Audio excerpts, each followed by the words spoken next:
एटा में आपने क्या फिजिक्स, केमिस्ट्री, मैथ्स यही सीखी या कुछ बंदूक भी चलाई, कभी ऐसा कोई अनुभव रहा आपका? I have seen live firing हमारे स्कूल के कैंपस पे होती है।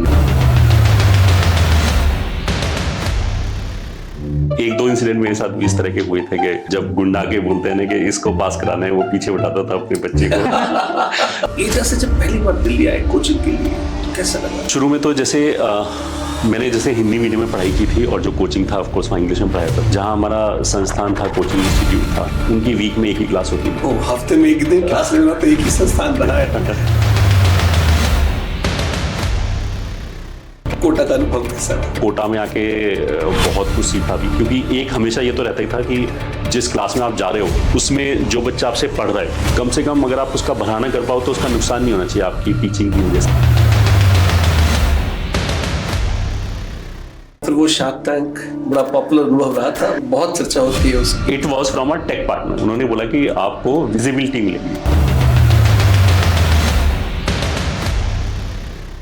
क्या कोचिंग इंस्टीट्यूट्स की वजह से आईआईटीज और आईआईटीएंस की पूरी जनरेशन बर्बाद हो चुकी है, बिलो एवरेज हो चुकी है? How do reflect on this? जो एग्जाम का लेवल ऊपर या ज़्यादा हुआ है वो शेयर अर्थमेटिक है कि इतने बच्चे हैं, इतने बच्चे फाइट कर रहे हैं। जो ज़्यादा मोटिवेटेड होगा वो बार को उतना ही ऊपर करता चला जाएगा। एंड ईयर ऑन ईयर ये हो रहा है। कोटा की कोचिंग के इन जनरल कोचिंग बॉडी का और क्रिटिसिज्म का जो पॉइंट रहा है वो बैच सिस्टम रहा है। क्या लोअर बैच के बच्चों को टफ क्वेश्चन कराने का हक नहीं है? क्या उनको अच्छे टीचर के एक्सेस होने का हक नहीं है? क्या उनको ये हक नहीं है कि उनके ऊपर भी इंस्टीट्यूट उतनी मेहनत करे जितनी अपर बैचेस पर करी जाती है?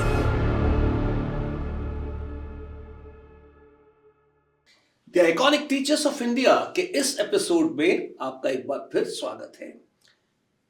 हमारे देश के बच्चों के सपने कैसे हैं? हमारे पेरेंट्स के एस्पिरेशन क्या है? कैसा होना चाहिए हमारा देश?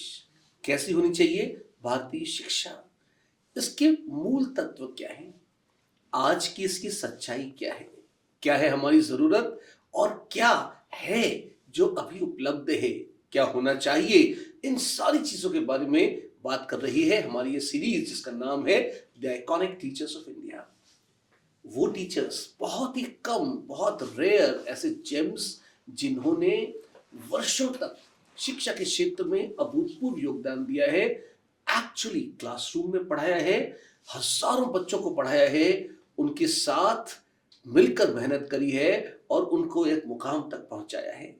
बहुत कुछ सीखा है, बहुत कुछ सिखाया है। ऐसे टीचर्स को हम फीचर कर रहे हैं और उनसे सीखने की कोशिश कर रहे हैं हमारी सीरीज में, जिसका नाम है the iconic teachers of India. और उसी सीरीज में हमारे आज के एक बहुत ही प्यारे और बिलवड गेस्ट हैं।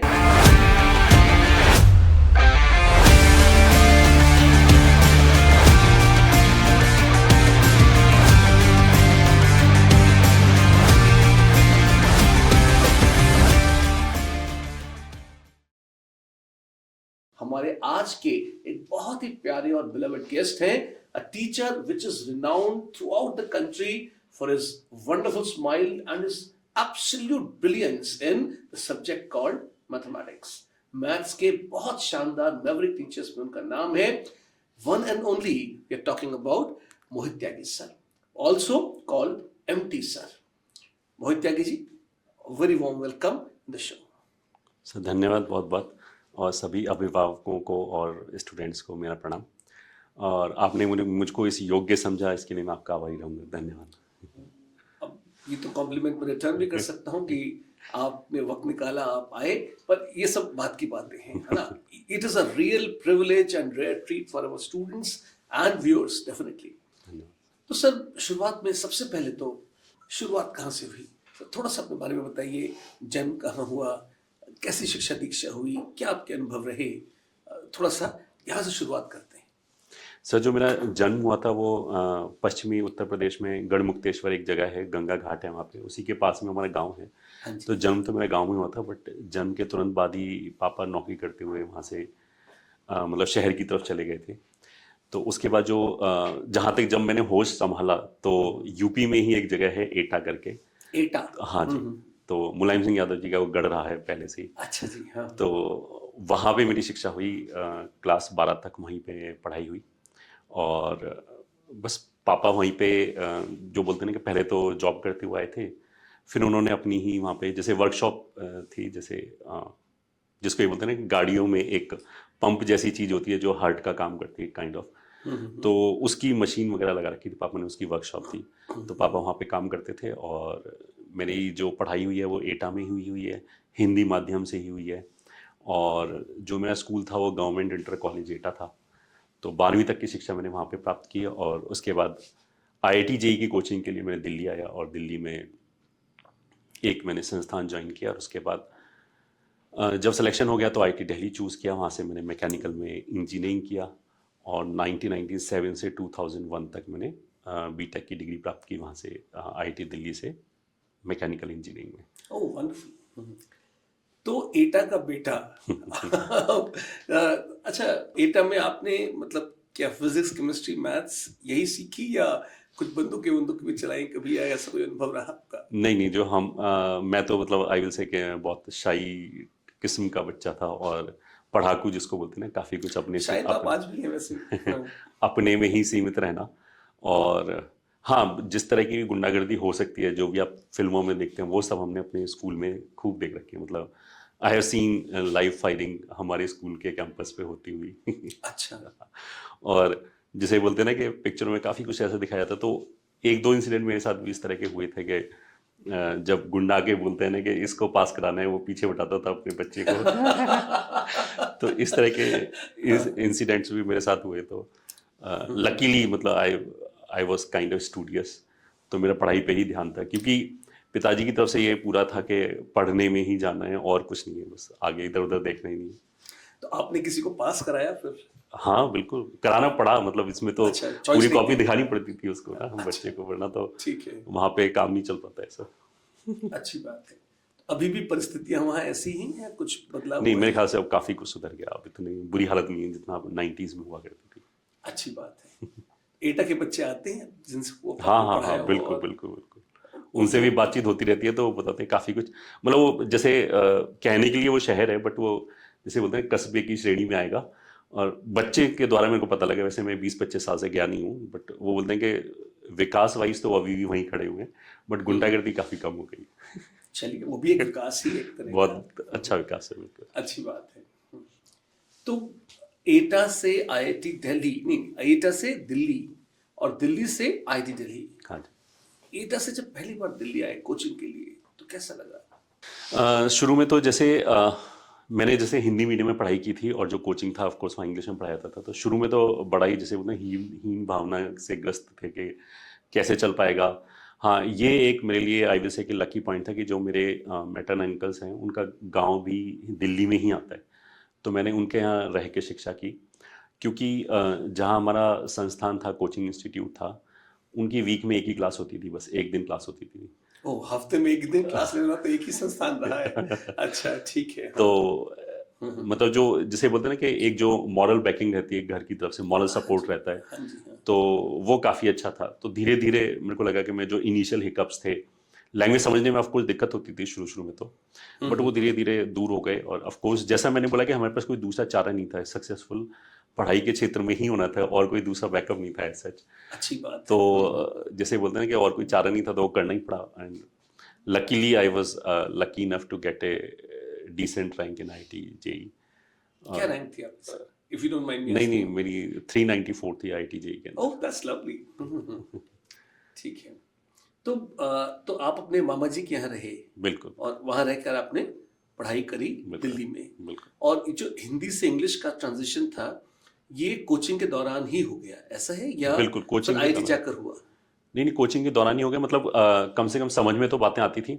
हाँ, जब मैंने पेपर दिया था उस टाइम पे सब्जेक्टिव पेपर होता था, तो ये सुविधा थी कि क्योंकि जैसे बोलते हैं ना कि पढ़ते पढ़ते ना खिचड़ी सी हो गई थी। मतलब ना तो हिंदी पूरी तरह आती थी, ना इंग्लिश ही पूरी तरह आती थी। ठीक बात तो है। जो पेपर है वो मैंने इंग्लिश में लिया था, और आंसरिंग जो की थी, क्योंकि इंग्लिश आप समझ तो सकते हो, बट लिखने में तो वर्ड याद नहीं आते थे ना, ठीक तो है, हाँ। आंसरिंग मैंने हिंदी में की थी।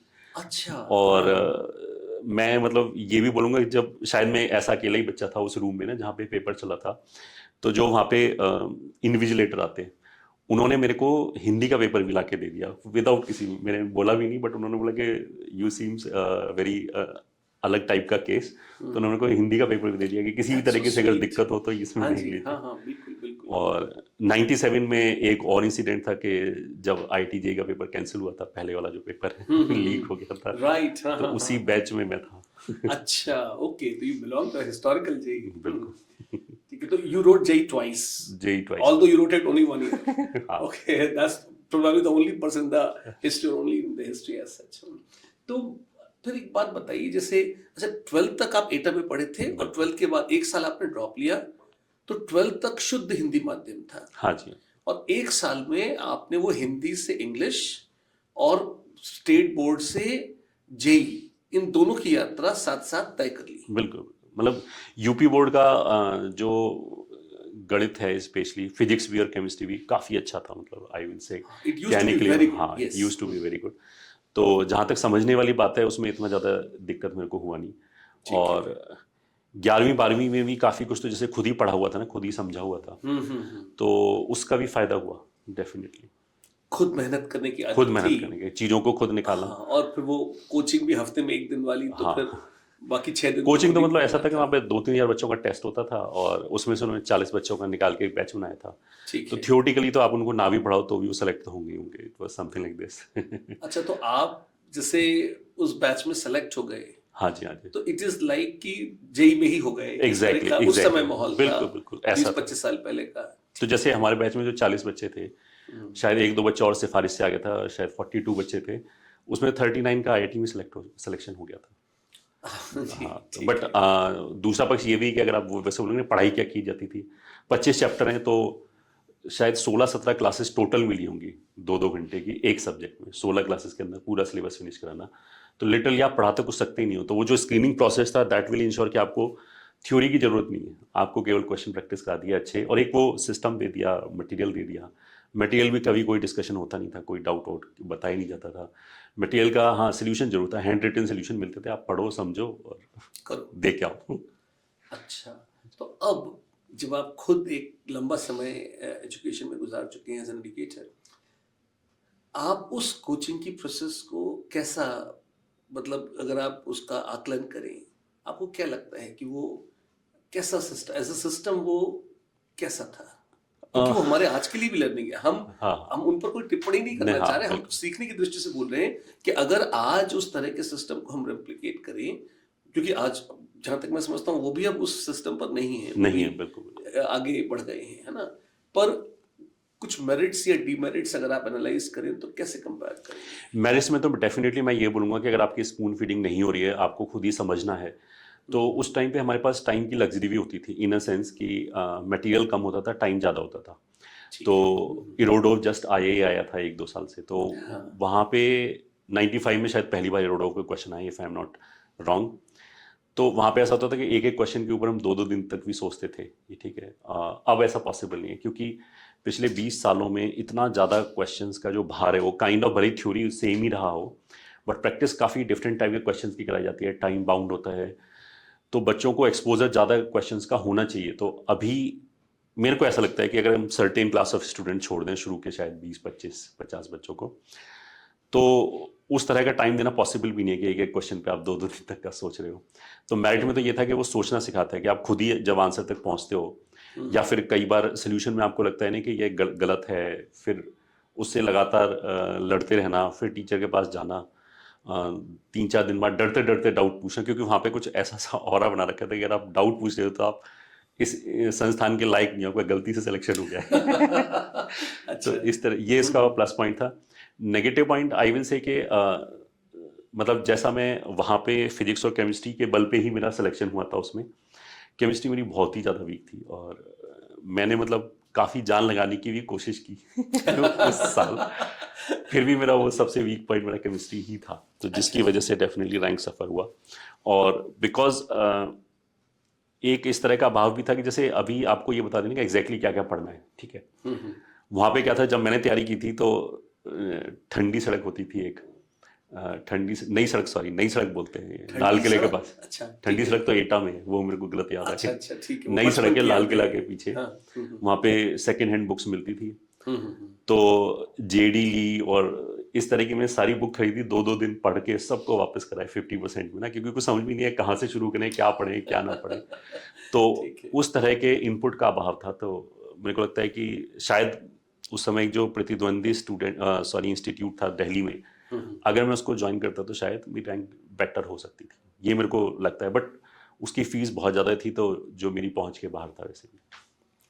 तो जो आपकी बात से मैं समझ पा रहा हूँ ये कि अगर कोई विद्यार्थी पढ़ रहा है और तैयारी कर रहा है तो वो इनपुट बड़ी इंपॉर्टेंट है, वो डायरेक्शन बड़ी इंपॉर्टेंट है, बिल्कुल। और उसकी एक रिक्वायरमेंट ये भी रहती है कि टीचर समय दे, एग्जैक्ट। समय दे, और जब विद्यार्थी को आवश्यकता हो तो वो उपलब्ध रहे, बिल्कुल। हम बातचीत कर सके। ऐसा नहीं है कि आकाशवाणी हो जाए या एकदम देवताओं की तरह प्रकट हो और फिर गायब हो जाए। हमारा दोनों एक्सट्रीम पे मेरे हिसाब से नहीं जाना चाहिए, ना तो स्पून फीडिंग करना चाहिए, वरना बच्चा कभी भी सक्सेसफुल नहीं होगा, वो केवल चीज़ों को रिप्रोड्यूस करता हुआ रह जाएगा, कभी खुद ओरिजिनली नहीं सोच पाएगा। ठीक बात। बट टीचर का रोल मेरे को लगता है सिलेक्शन में 10% से ज़्यादा नहीं होता, बट वो 10% इज लाइक आप कोई गाड़ी चला रहे हो तो उसका स्टीयरिंग हो गया, कहने को तो 10% है, बट अगर वो नहीं है तो गाड़ी चलेगी भी नहीं सही से। तो ठीक है। एक पथ प्रदर्शन भी होना चाहिए टीचर द्वारा कि आप इस डायरेक्शन में जाओ, तो क्योंकि आपका बहुत सारा टाइम कम किया जा सकता है। एक तो आप खुद चीज़ें एक्सप्लोर कर रहे हो कि ये सिलेबस में है, ये पढ़ना है, ये नहीं पढ़ना, तो वो वाला जो पार्ट है, अगर वो संस्थान या फिर टीचर कट करके बच्चों को प्लेट पे दे देता है, केवल ये वाली रिसर्च वाला जो पार्ट है ना कि इतना ही करना है। इतना ही करना है, तो कम से कम उसे ये पता है कि कहाँ पढ़ना है। अब उसके बाद स्पून फीडिंग नहीं होनी चाहिए, मेरा बिल्कुल मानना है। बच्चे को जरूर एक लेवल तक खुद अपना दिमाग डेवलप होना चाहिए, और तभी वो आगे जाके भी मेरे ख्याल से लाइफ में सक्सेसफुल होता है। बात तो सही, खुद सोचना नहीं आएगा तो फिर कैसे चलेगा। लेकिन अभी जो स्पेशली जो हम स्कूल्स, तो खैर हमेशा से ही स्पून फीडिंग का गढ़ रहे ही हैं, बिल्कुल। क्योंकि वहाँ तो फिक्स बहुत कम सिलेबस होता है और वही बार बार उसी की जुगाली करी जाती है बिल्कुल। ताकि बच्चों के बोर्ड में नंबर आ जाए। कोचिंग इंस्टीट्यूट्स में भी अब लगभग यही ट्रेंड है कि अगर आप बच्चों को सोचने समझने के लिए एनकरेज कर रहे हैं, नज कर रहे हैं, तो ये बहुत अच्छी दृष्टि से नहीं देखा जाता। न विद्यार्थी से अच्छा मानते हैं, क्योंकि कष्ट होता है, दिमाग खर्च करना पड़ता है, मेहनत लगती है, और संस्थान तो बिल्कुल नहीं चाहता कि समय लगाया जाए। तो ठीक है, ये 25 क्वेश्चन है, डिस्कस करिए, आ जाइए। तो ये आपको लगता है कि ये अब थोड़ा सा हम डाइल्यूट हो चुके हैं या डाइल्यूशन की तरफ जा रहे हैं? हमसे मेरा मतलब मैं और आप नहीं है, मतलब पूरा जो शिक्षा जगत है उसकी बात कर रहा हूँ।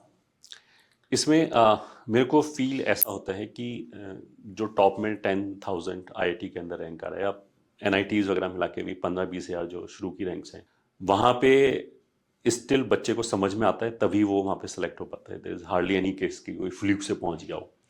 बट पढ़ने वाला तो बच्चा वो भी है जिसकी रैंक 2 लाख आ रही है, ठीक है। अब वो स्पून फीडिंग चाहता है, बट अल्टीमेटली उसका रिजल्ट क्या होगा? तो जो कंपटीशन की बात है वो इतनी हाई हो चुकी है कि बच्चे के ऊपर आई वुड से कि नंबर ऑफ आवर्स का बर्डन ज़्यादा बढ़ गया है, कि अब उसे ज़्यादा घंटे पढ़ाई करनी है, क्योंकि नॉलेज उसके पास होनी चाहिए। मेरे हिसाब से, मतलब ये मेरा मानना है कि नॉलेज होनी चाहिए, उसे चीज़ें समझ में भी आनी चाहिए। बट एक ये जैसे हो गया कि मान लिया आपको 1 घंटे का या 3 घंटे का पेपर मिला है, 25-25 क्वेश्चन है। कुछ क्वेश्चन अगर आपको पहले से देखे हुए टाइप आ जाए, तो आपका जो 2-3 मिनट का टाइम है उसको सॉल्व करने का, अगर आप उसको कट कर लेते हैं, तो आपके पास 1-2 क्वेश्चन एक्स्ट्रा करने का टाइम होता है। उसका ये मतलब नहीं कि आपकी जो अंडरस्टैंडिंग है वो कॉम्प्रोमाइज होगी। आपको नॉलेज तो उतना ही चाहिए, अंडरस्टैंडिंग भी उतनी ही चाहिए। जो सेलेक्ट होने वाला बच्चा है, मैं उसकी बात कर रहा हूँ। बस ये है कि एक्सपोजर, जब हम ज़्यादा नंबर ऑफ क्वेश्चन करें, तो उन क्वेश्चंस में जो हम 3-4 क्वेश्चन में 1-2 मिनट 2-4 मिनट बचा लिया, 2-3 क्वेश्चन एक्स्ट्रा कर दिया, उससे काफ़ी ज़्यादा रैंक में डिफरेंस आ जाता है। अच्छा, तो ये समय की मांग है, मैं बोलूँगा कि एक्सपोजर ज़्यादा है। अब ये डेफिनेटली अनफॉर्चुनेट तो है ही बच्चे के लिए, क्योंकि उसके पास लिटरली आज की डेट में कोई टाइम बचता नहीं है जब वो पढ़ाई कर रहा होता है। तो अगर वो सीरियस प्लेयर है, मतलब barring some god gifted students, तो 12-13 घंटे उसके इसी में निकल ही जाते हैं, फिर hardly there is any time left. और जो ये वाला बच्चा है कि नहीं, बहुत सारे बच्चा ऐसा भी है कि वो टीवी की तरह बैठ के देखना चाहता है, वो खुद मेहनत नहीं करना चाहता। कि जैसे सीरियल देख रहे हैं, हाँ, फिल्म देख रहे हैं, ऐसे ही लेक्चर्स भी देख लिए। हाँ, तो बट अगर ज़्यादा संख्या ऐसे बच्चों की है, तो वो सफलता का पैमाना हम बोल नहीं सकते। मतलब हमें एंड रिजल्ट भी देखना चाहिए। अब if I am not wrong, शायद जेई में अगर 12 लाख बच्चे देते होंगे तो सबसे ज्यादा बच्चों के नेगेटिव मार्क्स आते होंगे ऐसा मेरे को लगता है। तो ज्यादा संख्या में होना डज नॉट मीन के दैट इज गुड। है। हाँ, और आप उसको सर्व करना स्टार्ट कर दो, तो ये तो गलत डायरेक्शन है मेरे हिसाब से। ये यहाँ पर मैं एक छोटा सा इंटरजेक्शन दूंगा। एक चर्चा, मतलब जो मुझे लगता है बहुत शायद आंशिक रूप से सही भी है, और वो ये कि जो ऑनलाइन का आविर्भाव हुआ, एकदम से ऑनलाइन में कई इंस्टीट्यूशंस आए, है ना, इन्होंने जेई कोचिंग को या नीट कोचिंग को बहुत पॉपुलराइज और डेमोक्रेटाइज कर दिया, कोट एंड कोट। डेमोक्रेटाइजेशन से मेरा मतलब है कि जो फीस ज़्यादा लगती थी, जहाँ पर लगभग फ्री हो गया कि साल के 2,000 रुपये, 3,000 रुपये, 5,000 रुपये आपकी फीस लगेगी और आप आइए, और बहुत सारे टीचर्स हैं, अच्छा, और बहुत एनर्जेटिक यंग टीचर्स हैं जो पढ़ा रहे हैं, जोक्स भी कर रहे हैं, और थोड़ी हल्की फुल्की बातें, फुल्की मैंने जोड़ दिया, कई बार हल्की ही बातें होती हैं वो, है ना, वो भी चल रही हैं, है ना। तो एक वो एंटरटेनमेंट का भी साधन बन जाता है, मतलब मनोरंजन हो रहा है, और साथ साथ स्क्रीन पर तो ये भी है कि पढ़ाई हो रही है, माँ बाप को भी हम कह सकते हैं। तो ये एक पक्ष कहता है कि इससे शिक्षा का स्तर बढ़ा है, वो बहुत सारे विद्यार्थियों तक पहुंची है, उन विद्यार्थियों तक पहुंची है जिन तक कोचिंग वालों के लालच के कारण आज तक जो है वो नहीं पहुंच पाई थी। क्या कोई टिप्पणी है आपकी इस विषय में? हाँ सर, मैं इसमें दो तीन चीज़ें बोलूँगा। सबसे पहला चीज़ तो ये हो गया कि जैसे होता है कि मेरे टूथपेस्ट में नमक है ना, अब वो डीएलई में है नहीं है, कितना कारगर है, वो अलग बात हो गया। एक तो हो गया किसी चीज़ को मार्केटिंग के पॉइंट ऑफ व्यू से दिखाना, एक ये हो गया कि रियल में एग्जैक्टली क्या हो रहा है। जहाँ तक जो सो कॉल्ड अफोर्डेबल या सस्ते कोर्सेज हैं, आज की डेट में अगर कोई पढ़ने वाला बच्चा है, उसको एक भी पैसा खर्च करने की जरूरत नहीं है। ईच एंड एवरीथिंग यूट्यूब पे फ्री ऑफ कॉस्ट अवेलेबल है। बस एक ही कॉस्ट है, वो है आपके डिटर्मिनेशन की और आपके डिसिप्लिन की। कॉस्ट ये है और कुछ नहीं, पैसे की फाइनेंशियल कॉस्ट कुछ नहीं है, बाकी सब मेरे ख्याल से दिखावा है। पहला चीज़ तो हो गया। दूसरा चीज़ ये हो गया कि जो ऑनलाइन इस मामले में आई विल से कि काफ़ी बदनाम था या अभी भी है अप टू सम एक्सटेंट, उसका रीज़न ये है कि ये पहले भी किसी ना किसी फॉर्म में होता था। मतलब जैसे आपने भी कोटा में पढ़ाया है, मैंने भी पढ़ाया है, जैसे जैसे आप बैच में नीचे आते जाओगे, जो एवरेज जिसे बोलते हैं ना कि डेडिकेशन लेवल ऑफ स्टूडेंट्स, वो चेंज होता जाएगा। नीचे वाला जो बच्चा है उसको शायद ज़बरदस्ती बिठाया गया है वहाँ पे, या फिर वो किसी जिसे बोलते हैं ना कि पीयर प्रेशर में वहाँ पे बैठा हुआ है। उसे प्रिपरेशन करना है, ये बताना है, बट उसे रियली में उसके अंदर से वो भाव नहीं आ रहा है कि उसे प्रिपरेशन करना है। तो फिर उसके लिए 1.5 घंटे या 2 घंटे का या 1 घंटे का लेक्चर बहुत भारी पड़ता है। ठीक है, अब उसे इस जिसे बोलते हैं ना कि इस गुमान में भी रहने के वो प्रिपरेशन कर रहा है, but at the same time उसे जोक्स वोक्स भी चाहिए। तो मेरे को लगता है कि जब जोक्स वोक्स, मतलब ठीक है, एक इंटेलिजेंट जोक होता है कि आप जो सब्जेक्ट पढ़ाया जा रहा है उससे रिलेटेड आप कुछ ऐसा चीज बोलो, हाँ, जो निमोनिक्स की तरह काम करे कि बच्चे को वो उस इंस्टेंट से वो याद रहे। That is a different thing. एक ये हो गया कि बच्चा बोर हो रहा है। पहली बार तो अगर आप कोई बच्चा आईटी जेई की तैयारी कर रहा है, नीट की तैयारी कर रहा है, तो ही शुड बी जैसे बोला इमेंसली क्यूरियस कि आगे क्या होने वाला है, अब आगे कौन सा स्टेप सर बताने वाले हैं, या कुछ कुछ वो आगे दिमाग में सोच लेता है कि अच्छा ये ऐसे ऐसे आएगा। फिर जब सर वही चीज बताते हैं तो उसे वाह की फीलिंग आती है कि I could think of this. तो उसका पूरा ध्यान वहां होता है। उसे ये नहीं होता कि यार आधा घंटा हो गया, अभी तक सर ने कोई अपनी स्टोरी नहीं बताई या फिर बाहर की कोई स्टोरी नहीं बताई। तो ऐसा पहले भी लोअर ऑर्डर बैचेस में होता था। ठीक है, वो तो बेसिकली जैसा हम बोलेंगे कि 12 लाख बच्चे तैयारी कर रहे हैं, एग्जाम दे रहे हैं। तैयारी तो पता नहीं कितने कर रहे होंगे, 10-20 हज़ार बच्चे, 30 हज़ार बच्चे सीरियसली एग्जाम जिसे बोलते हैं क्रैक करेंगे, जिनको हम सफल बोलेंगे सो कॉल्ड। शायद 1-1.5 लाख बच्चा सीरियसली तैयारी करता होगा। तो ऑनलाइन में बस क्या है कि पेरेंट भी साथ में देख पा रहा है कि ये कैसे मस्ती कर रहा है। ऑफलाइन में पेरेंट वहां पे बैठा नहीं होता कि लास्ट बेंच पे बच्चा बैठ के, हमारे टाइम पे आई हैव सीन कि वो गेम खेल रहा होता था या आपस में बात कर रहे होते थे, इस तरह की चीजें कर रहे होते थे। तो बस ये है कि अब ये ज्यादा विजिबल है पेरेंट्स को, तो पेरेंट को ये लगता है कि शायद ऑनलाइन से पढ़ाई नहीं हो सकती। बट आप ऑनलाइन में बहुत एफिशिएंसी के साथ पढ़ा सकते हो, कस्टमाइज्ड उस बच्चे को एफर्ट दे सकते हो। जैसे अगर मान लिया रैंक 1 का बच्चा है या इवन टॉप 100 में जो बच्चा है, अगर वो एक्स मार्क्स से स्कोर करता है तो 10,000 पे रैंक लाने वाला बच्चा कितने मार्क्स से स्कोर करता होगा। तो दोनों को सेम इनपुट नहीं दिया जा सकता, मतलब उससे दोनों का ही नुकसान होगा। वो ना तो उसको फायदा होगा ना उसको फायदा होगा। ऑनलाइन में इस तरह की चीजें एड्रेस की जा सकती हैं कि आपके हिसाब से कि आप नीचे से एक एक सीढ़ी चढ़ो। कोई बच्चा अगर ऑलरेडी 20वीं सीढ़ी पे खड़ा हुआ है तो उसको नीचे से वापस लाके चढ़ाने की जरूरत नहीं, वो 20 के आगे से स्टार्ट कर सकता है। तो घूम फिर के मेरे को लगता है अल्टीमेटली जो बच्चा सक्सेसफुल है, जो होगा, जो डेडिकेटेड है, जिसको रियली में IIT JEE में जाना है, ये मतलब उस पर थोपा नहीं गया है, ऑनलाइन हो या ऑफलाइन हो, वो मेहनती होगा ही होगा। और जैसे जब हम बोलते हैं कंपटीशन इंटेंस है, तो उसमें ऐसा होता है कि आप कुछ चीज़ की, जैसे पहले आपने एक फाउंडेशन तैयार की, फिर उसके बाद उस कॉन्सेप्ट में आप थोड़ा थोड़ा और डीप में जा रहे हो, तो डीप में जाते हुए बच्चे का फोकस और ज़्यादा फोकस चाहिए होता है वहाँ पे। साइड की जो नॉइज़ है वो कट होनी चाहिए। वहाँ पे अगर कोई मान लिया बीच में जोक मार दे, पहली बार तो जो ये जोक मारने वाले जो टीचर्स होते हैं उतना डीप में ले ही नहीं जाते, ठीक है।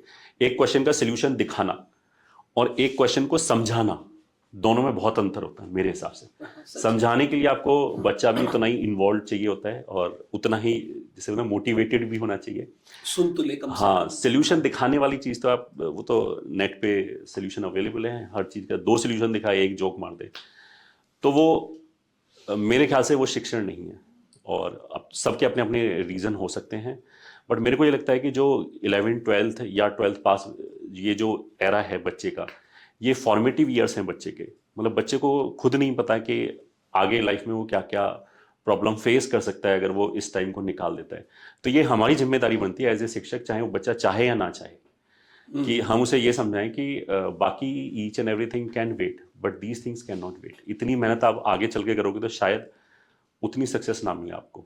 कैसे किसी भी फॉर्म में आप सक्सेस को डिफाइन करो। अगर उसमें मान लिया हम 1000 बच्चों को सीरियस टीचिंग दें और उसमें से मान लिया 990 बच्चे बोलेंगे नहीं ये टीचर बेकार है, तो I am fine with it. मेरे को लगता है कि अगर 10 बच्चे भी सुनते हैं तो आपने किसी के जीवन में जरूर इम्पैक्ट डाला है। वो 990 बच्चे जो हैं वो शायद उनको 4 या 5 साल बाद समझ में आए कि व्हाट दे हैव लॉस्ट। तो यहाँ पे टीचर की जिम्मेदारी बनती है। मतलब we can not mix two things. मेरा जो कोर कॉम्पिटेंस है वो, मतलब ऐसा मेरे को लगता है कि मैथ्स पढ़ाना है, जोक मारना नहीं है। उसके लिए बहुत सारे स्टैंड अप आर्टिस्ट हैं, तो अगर किसी को ऐसे ही हल्का होना है तो आधे घंटे वो देख के आए। मेरे से क्यों एक्सपेक्ट करता है कि हम एक सूटकेस बेच रहे हैं और उसके साथ एक पेन फ्री दे रहे हैं। ये तो वो वाली चीज होगी। 2 ऐसी चीजों का मिलान हो गया जिनका कोई आपस में कोई लेना देना नहीं। ठीक है। अब बहुत अच्छी बात है, बड़ा इंटरेस्टिंग टेक है ये। अच्छा, तो एक बात और बताइए फिर, अब जब ये चर्चा हो रही है कोटा के कोचिंग या इन जनरल कोचिंग बॉडी का, और स्पेशली कोटा कोचिंग का एक बहुत क्रिटिसिज्म का जो पॉइंट रहा है वो बैच सिस्टम रहा है। मतलब लोअर बैच, अपर बैच, एग्जाम में परफॉर्मेंस के हिसाब से बच्चों के बैच ऊपर नीचे हो जाते हैं। और वैसे तो ये बहुत रेगुलर सिस्टम रहा है, लेकिन इसको धीरे धीरे बड़ा रेखांकित करके बहुत नेगेटिव लाइट में पोर्ट्रे किया गया है कि ये भेदभाव है बच्चों के साथ। क्या लोअर बैच के बच्चों को टफ क्वेश्चन कराने का हक नहीं है? क्या उनको अच्छे टीचर के एक्सेस होने का हक नहीं है? क्या उनको ये हक नहीं है कि उनके ऊपर भी इंस्टीट्यूट उतनी मेहनत करे जितनी अपर बैचेस पर करी जाती है? और अगर उन पर मेहनत करी जाती तो वो भी रिजल्ट निकाल सकते थे। उन पर किसी ने काम ही नहीं किया, उनको साइड कास्ट कर दिया गया, आउटकास्ट कर दिया गया। क्यों? क्योंकि कोचिंग वाले लालची, लोभी और कमर्शियल है। ये आपकी दृष्टि से कितनी सही है ये बात? हाँ, मैं तो बोलूँगा कि ये बिल्कुल गलत बात है।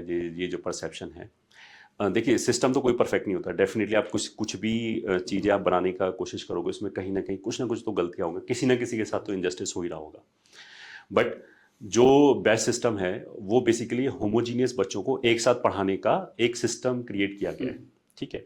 जैसा मैंने भी बोला कि अगर मान लिया हमें 100वीं सीढ़ी तक जाना है, कोई बच्चा ऑलरेडी 10वीं सीढ़ी पे खड़ा हुआ है, एक बच्चा पहली सीढ़ी पे खड़ा हुआ है, तो पहली वाला तो 10वीं पे पहुंच नहीं सकता, उसको तो एक एक स्टेप से ले जाना है। 10वीं वालों को अगर हम नीचे बुला लेंगे तू पहले पे आ जा, तो वो शायद वो 100वीं तक उसकी जाने की आगे इच्छा भी ना करे, उसका मोटिवेशन ही ऐसे खत्म हो जाए। तो ये जो बैच सिस्टम है वो बेसिकली होमोजीनियस बैचेस बनाने का एक तरीका है कि एक जिसे बोलते हैं ना कि कैपेबिलिटीज बोलो, अगर आप कोई इससे ऑफेंड ना हो तो इसको अगर एक्सपोजर बोल रहे हैं थोड़ा सा केयरफुली वर्ड करिए तो शायद लेवल ऑफ रेडीनेस कह सकते हैं Exactly. कि कौन किस हद तक तैयार है। प्लस ग्रेस्पिंग पावर में, मतलब बाहर हम कुछ भी बोलते रहे, ग्रेस्पिंग पावर में डिफरेंस होता है बच्चों के अलग अलग। वो इस बात पे निर्भर करता है कि आपने 10वीं तक की पढ़ाई कैसे की है, समझ के की है, रट के की है। तो ऐसे बैचेस बनाने में मेरे को कोई नुकसान नहीं लगता है, ये ठीक है। दूसरा चीज ये भी है कि जैसे आपने बोला ना कि हम पे भी इतनी मेहनत की गई होगी। अगर जो संस्थान है वो ईमानदार है तो जितना हम लोअर ऑर्डर बैचेस में आते हैं उतनी ज़्यादा मेहनत करनी पड़ती है। अपर ऑर्डर वाले क्या है कि वो डाउट बहुत कम पूछते हैं। इनफैक्ट जो शुरू में जो बच्चे रहते हैं उनको अगर आप डाउट बताने जाओ तो बोलेंगे सर एक बार आप रुक जाओ, पहले मैं खुद ही करके देखूंगा। या फिर अगर वो सोल्यूशन भी पूछेगा तो बोलेगा सर एक हिंट दे दो, मेरे को सोल्यूशन मत बताओ। तो वहाँ तो एफर्ट बहुत कम लगता है।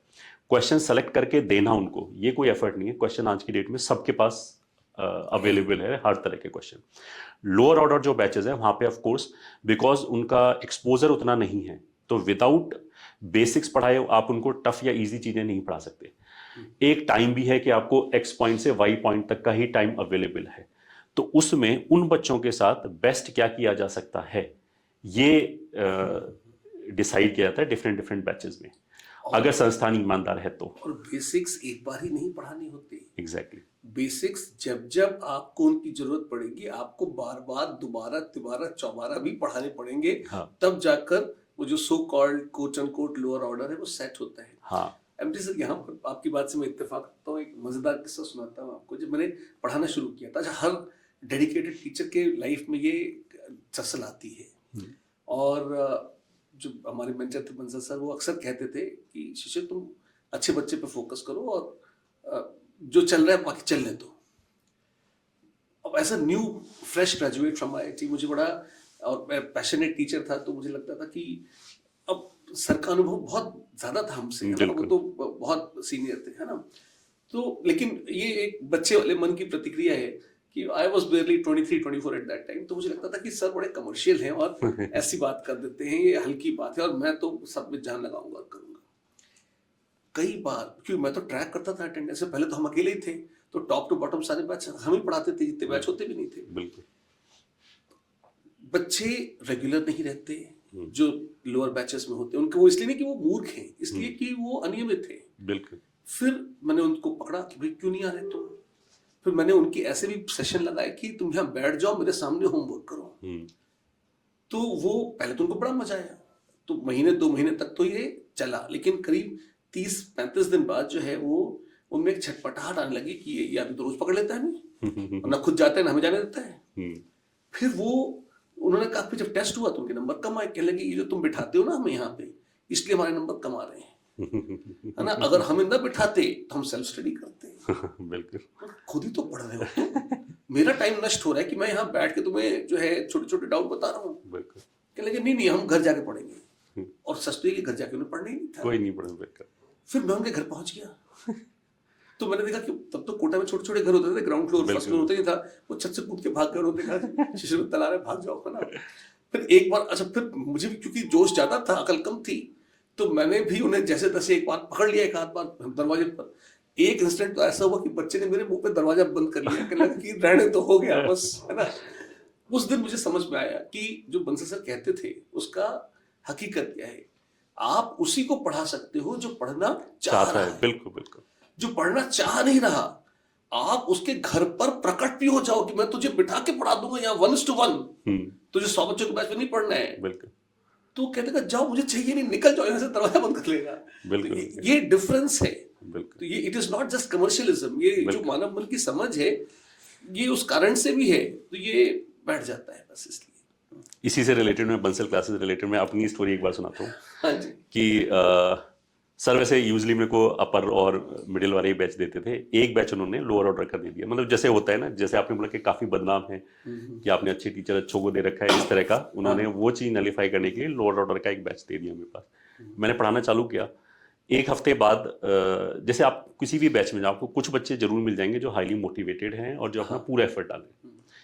तो मेरे को मतलब शुरू से ये जोक को मारने की बिल्कुल आदत नहीं है, क्योंकि मेरे को भले ही वो नीरस लगे, बट मेरे को लगता है मेरा काम मैथ्स पढ़ाना है, तो मैं पहला काम वही करूँ। ठीक बात है। एक हफ्ते बाद जब मैंने उन बच्चों से इंटरेक्ट किया तो मेरे को समझ में आ गया। फिर मैं सर के पास गया, मैंने कहा सर या तो आप ये बैच लेके ना मेरे को 2 बैच और दे दो वो चलेगा मेरे को, या फिर इस बैच की आप जो फीडबैक है ना वो नल एंड वॉइड कर देना, क्योंकि मैं पूरी क्लास के हिसाब से नहीं पढ़ाऊंगा, मैं तो उन बच्चों के हिसाब से पढ़ाऊंगा जो पढ़ना चाहते हैं।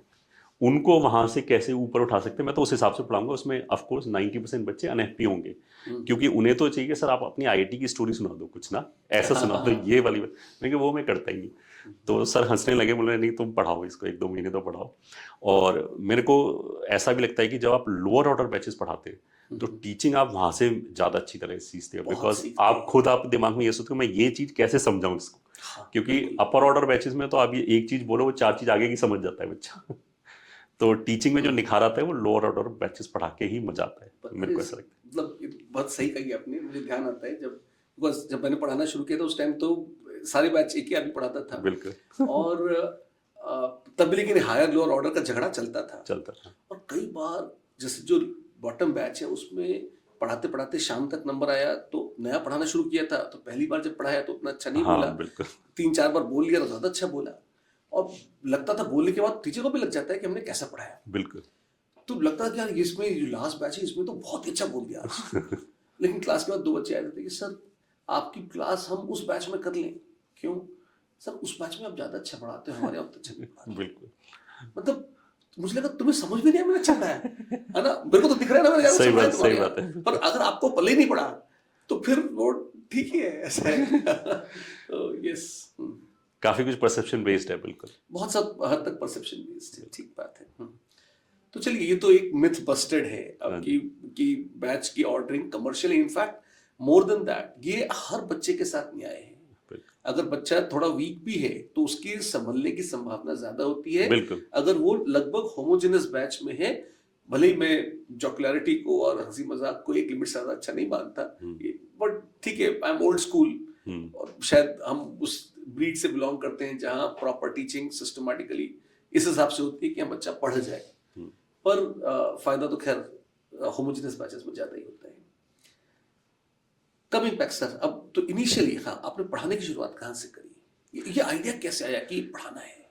सर इसमें ऐसे मैंने कभी कॉन्शियसली सोचा नहीं था, बिकॉज जैसा मैंने बोला कि आई वाज वेरी शाई और इंट्रोवर्ट, तो पढ़ाने का तो सवाल ही नहीं उठता था, कभी मेरे दिमाग में भी क्रॉस नहीं हाँ जी, हुआ। हाँ हाँ। बस ये था कि आईआईटी में पढ़ते हुए वहाँ पे एक संस्थान है, उसकी हम कॉपी वगैरह चेक करा करते थे उस टाइम पे, क्योंकि सब्जेक्टिव कॉपीज होती थी। ये वही संस्थान है जो कुछ दिनों पहले अभी हाँ काफ़ी क्रिटिसिज्म में आ गया था। हाँ जी हाँ जी हाँ हाँ, जी। तो ठीक है। वो आईआईटी दिल्ली के जस्ट पास में था। अच्छा जी, हाँ तो हाँ, ठीक है। बस ये कुछ पॉकेट मनी कमा ली जाए इस हिसाब से, क्योंकि वहाँ से उनकी कमाई से मैंने अपना म्यूजिक सिस्टम खरीदा था, मेरे को ये याद है। Okay, that's nice. तो वहाँ पे कॉपी चेक वगैरह करते थे तो काइंड ऑफ थोड़े से टच में था। ठीक है, मतलब इवन 3rd ईयर तक मैंने किया था ये काम, ऑन एंड ऑफ, कभी मतलब चले गए, कुछ पैसे की जरूरत होगी तो चले गए, इस टाइप का चीज़ था। तो 2001 में जब डिग्री मिला तो वो .com बस्ट वाला ईयर था। तो जो हमारी जॉब लगी उसमें उसने 3-4 महीने का एक्सटेंशन दे के 4 महीने बाद ज्वाइनिंग कराएंगे। ठीक है।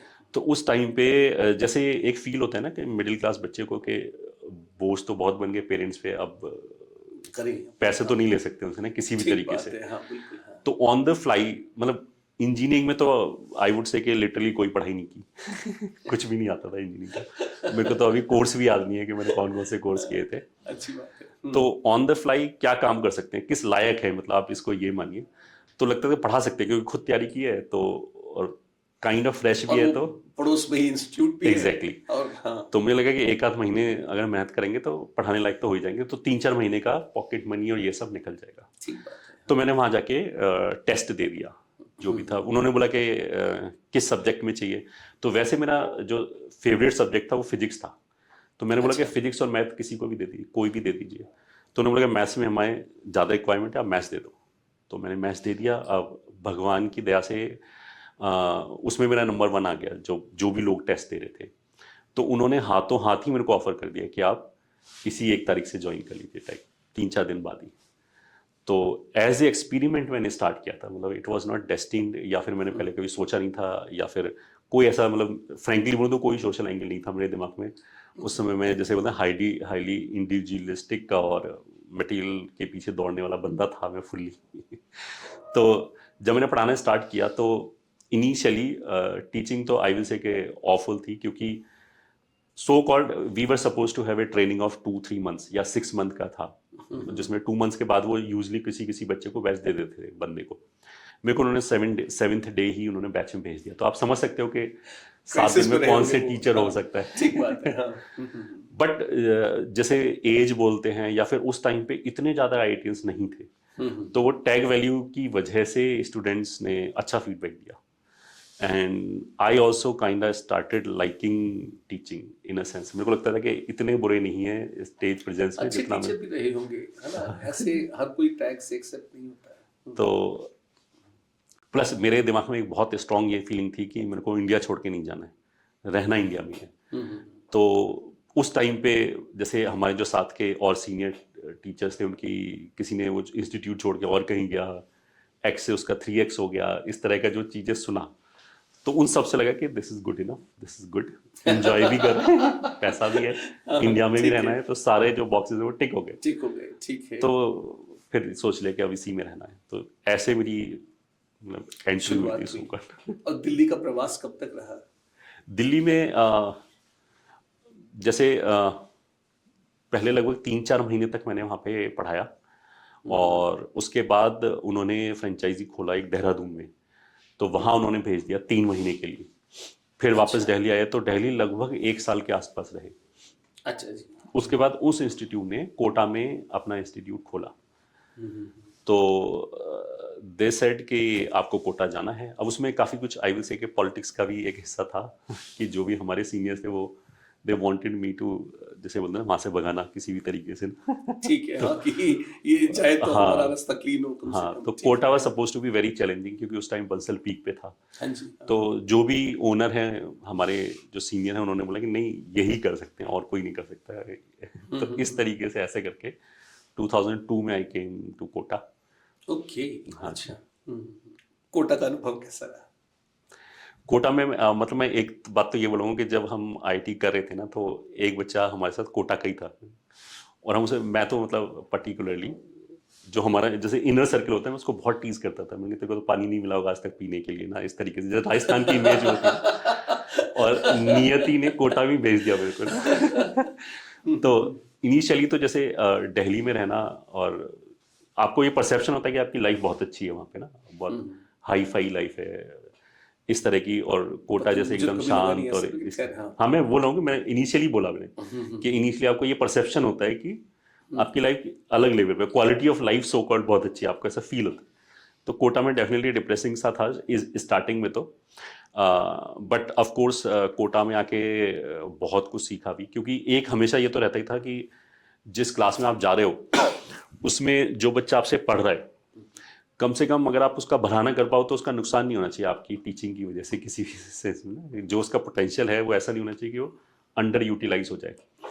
तो वहाँ आके मैंने काफ़ी सिस्टमेटिक मेहनत किया, और आई विल से कि इनिशियली आई वाज लकी कि मेरे को बेस्ट ऑफ 2 वर्ल्ड्स मिल गया, कि दिल्ली में जिस संस्थान में मैं पढ़ाता था उसमें पुरुषोत्तम सर थे आपके साथ। बिल्कुल, पुरुषोत्तम जी का साथ हाँ, रहा है। जब पुरुषोत्तम सर उसी साल इनसाइट आए थे हाँ जी, कोटा, हाँ, बिल्कुल। उससे पहले वो वहाँ पे AITS चलाते थे, मतलब AITS के इंचार्ज थे, all India test series, that was supposed to be a very repute thing. बहुत आइकॉनिक सीरीज हाँ, रही है। तो जो मैंने बोला ना कि 1 साल में रहा, तो उन्होंने मेरे को AITS का इंचार्ज बना दिया फिट जी वालों ने, which they were not suppose to do. मेरे को 6 महीने का कुल एक्सपीरियंस था, और AITS जैसी प्रेस्टिजियस चीज का उन्होंने बना दिया। बट उसमें भी मेरी काफ़ी अच्छी लर्निंग हुई। आई विल से कैलकुलस दिल्ली में उस टाइम काफ़ी अच्छा पढ़ाया जाता था इन कंपैरिजन टू कोटा। तो कैलकुलस मेरा वहाँ पे बहुत अच्छा हो गया, वो टेस्ट सीरीज का हेड बनने की वजह से। वो क्योंकि वहाँ पे ऐसा होता था ना कि आपका जो पेपर है वो पूरे देश में जाएगा, लोग देखेंगे, बात होगी, इस तरह की प्रेस्टीज वाली बात थी। तो पढ़ाने का अनुभव तो था नहीं, तो बहुत टफ पेपर बनाया मेरे को। मतलब याद है पहला जो पेपर बनाया था बहुत ही टफ पेपर बनाया था, and the person who was supposed to get top 10 rank उसके यूजली 100 में से मैथ्स में 75-80 मार्क्स ऐसे आते थे, उसमें उसके 55 मार्क्स आए, मेरे को आज तक याद है। तो जो टीचर उनको पढ़ाते थे उन्होंने आके बोला कि इतना टफ भी नहीं बनाना है। क्या ठीक है।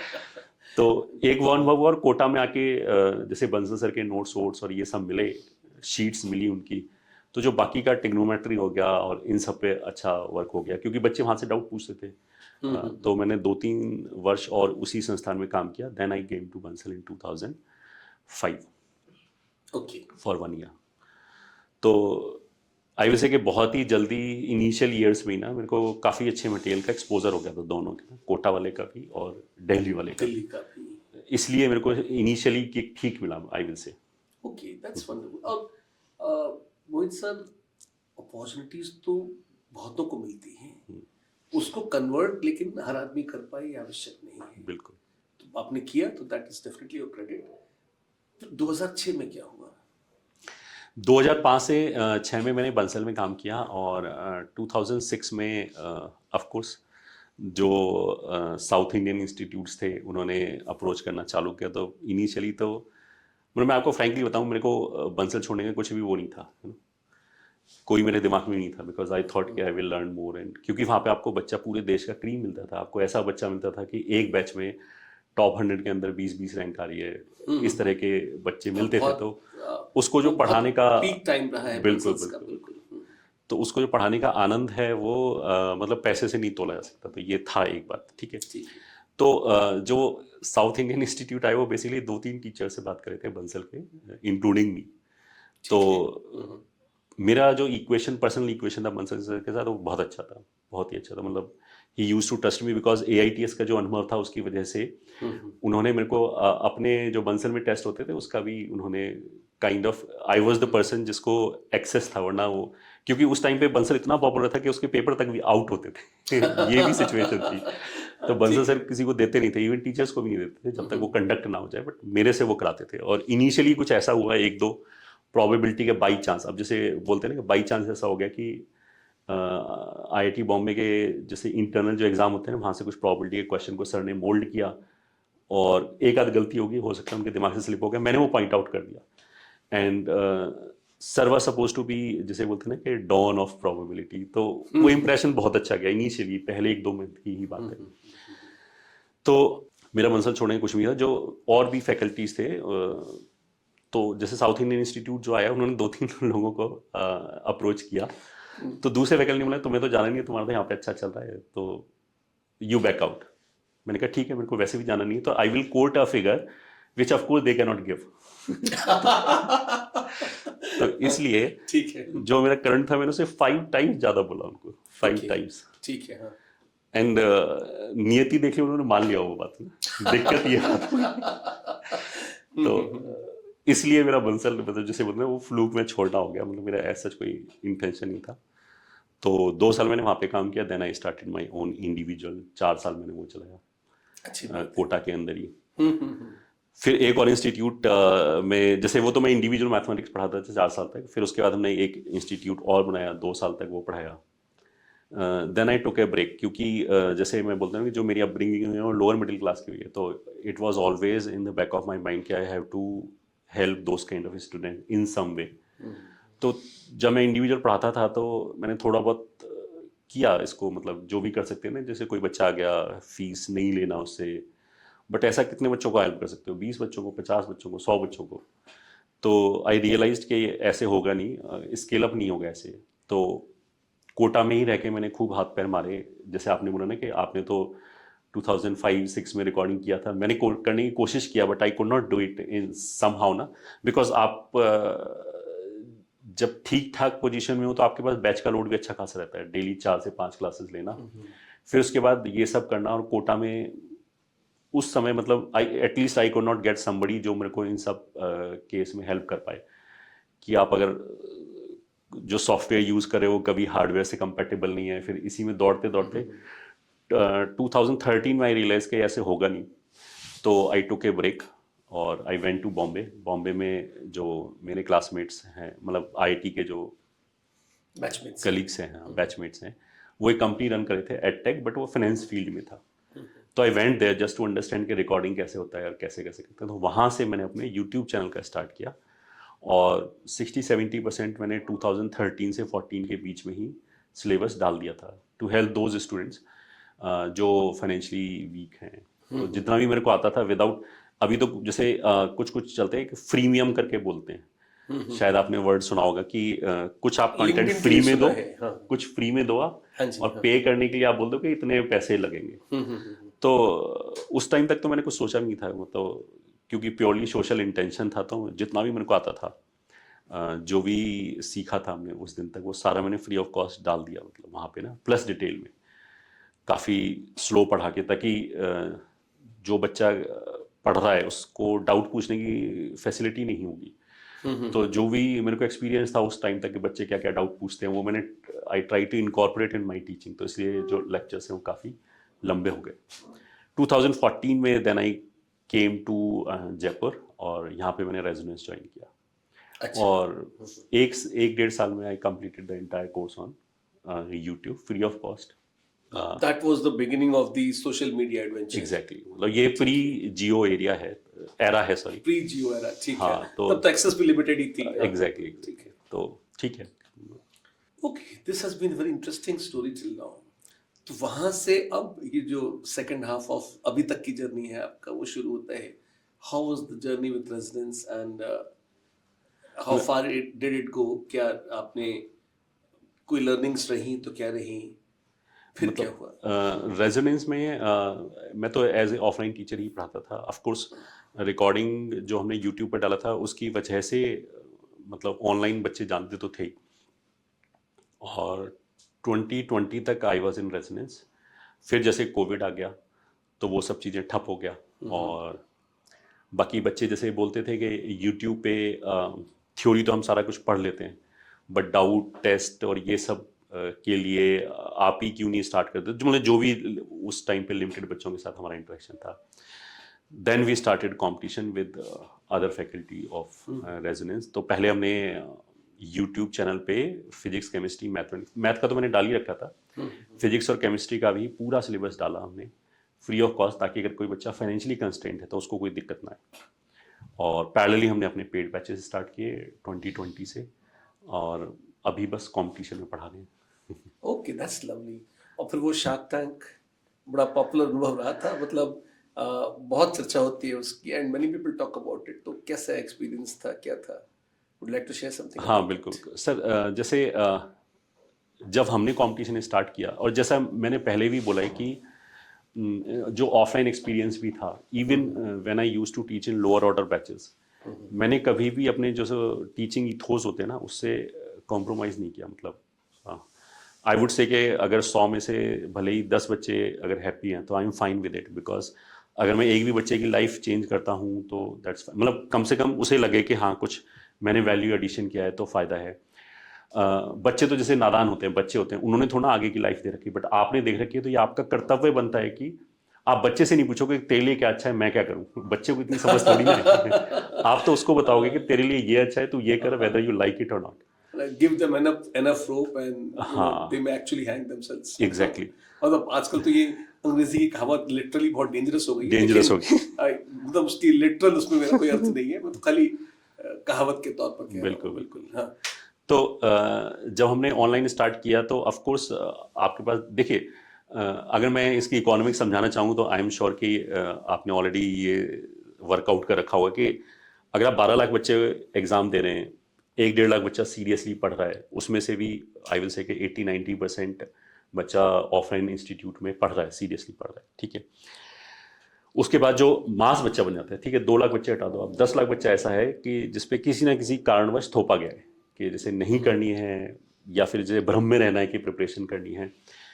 अगर आप उस ऑडियंस को एड्रेस करना चाहते हो तो या तो आप अपने आप को उसके हिसाब से ढाल लो, ठीक है। ठीक है, अगर आप अपने कंसाइन के साथ समझौता करके पैसे के लिए उसके हिसाब से ढाल लो, या फिर you keep doing what you are doing, जिसमें आपको इंजॉयमेंट होता है एंड फुलफिलमेंट जिसमें होता है ना, वो फिर आपके पास एक बहुत जैसे बोलते हैं ना कि जो सेट है वो काफ़ी छोटा हो जाता है। तो अब जैसे इसको मैं ये भी बोलूँगा कि अगर मान लिया पैसे ही कमाने का सोचते तो पिछले 20 साल की जो, या 15-20 साल की जो जर्नी थी वो सारी जीरो हो जाती, आई वुड से, कि इतने साल तक ठीक बात आप है। जिस लोभ में नहीं गए आखिर में आके कुछ पैसों के लिए, ये एक एंगल है सोचने का।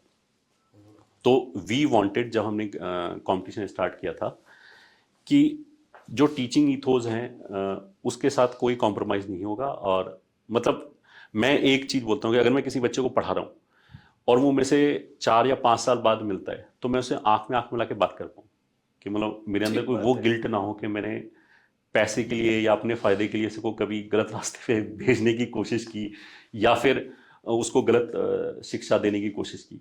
ये तो गलत मैं सलाह दी। सलाह दी, बिल्कुल बिल्कुल अपने फायदे के लिए, तो मैं वो वाली चीज क्लियर रखना चाहता हूँ। तो that is possible when you are not looking at Excel sheet, balance sheet, या उस पर नहीं देख रहे ना, आप टीचिंग करे हो, जितना आ रहा है वो फाइन।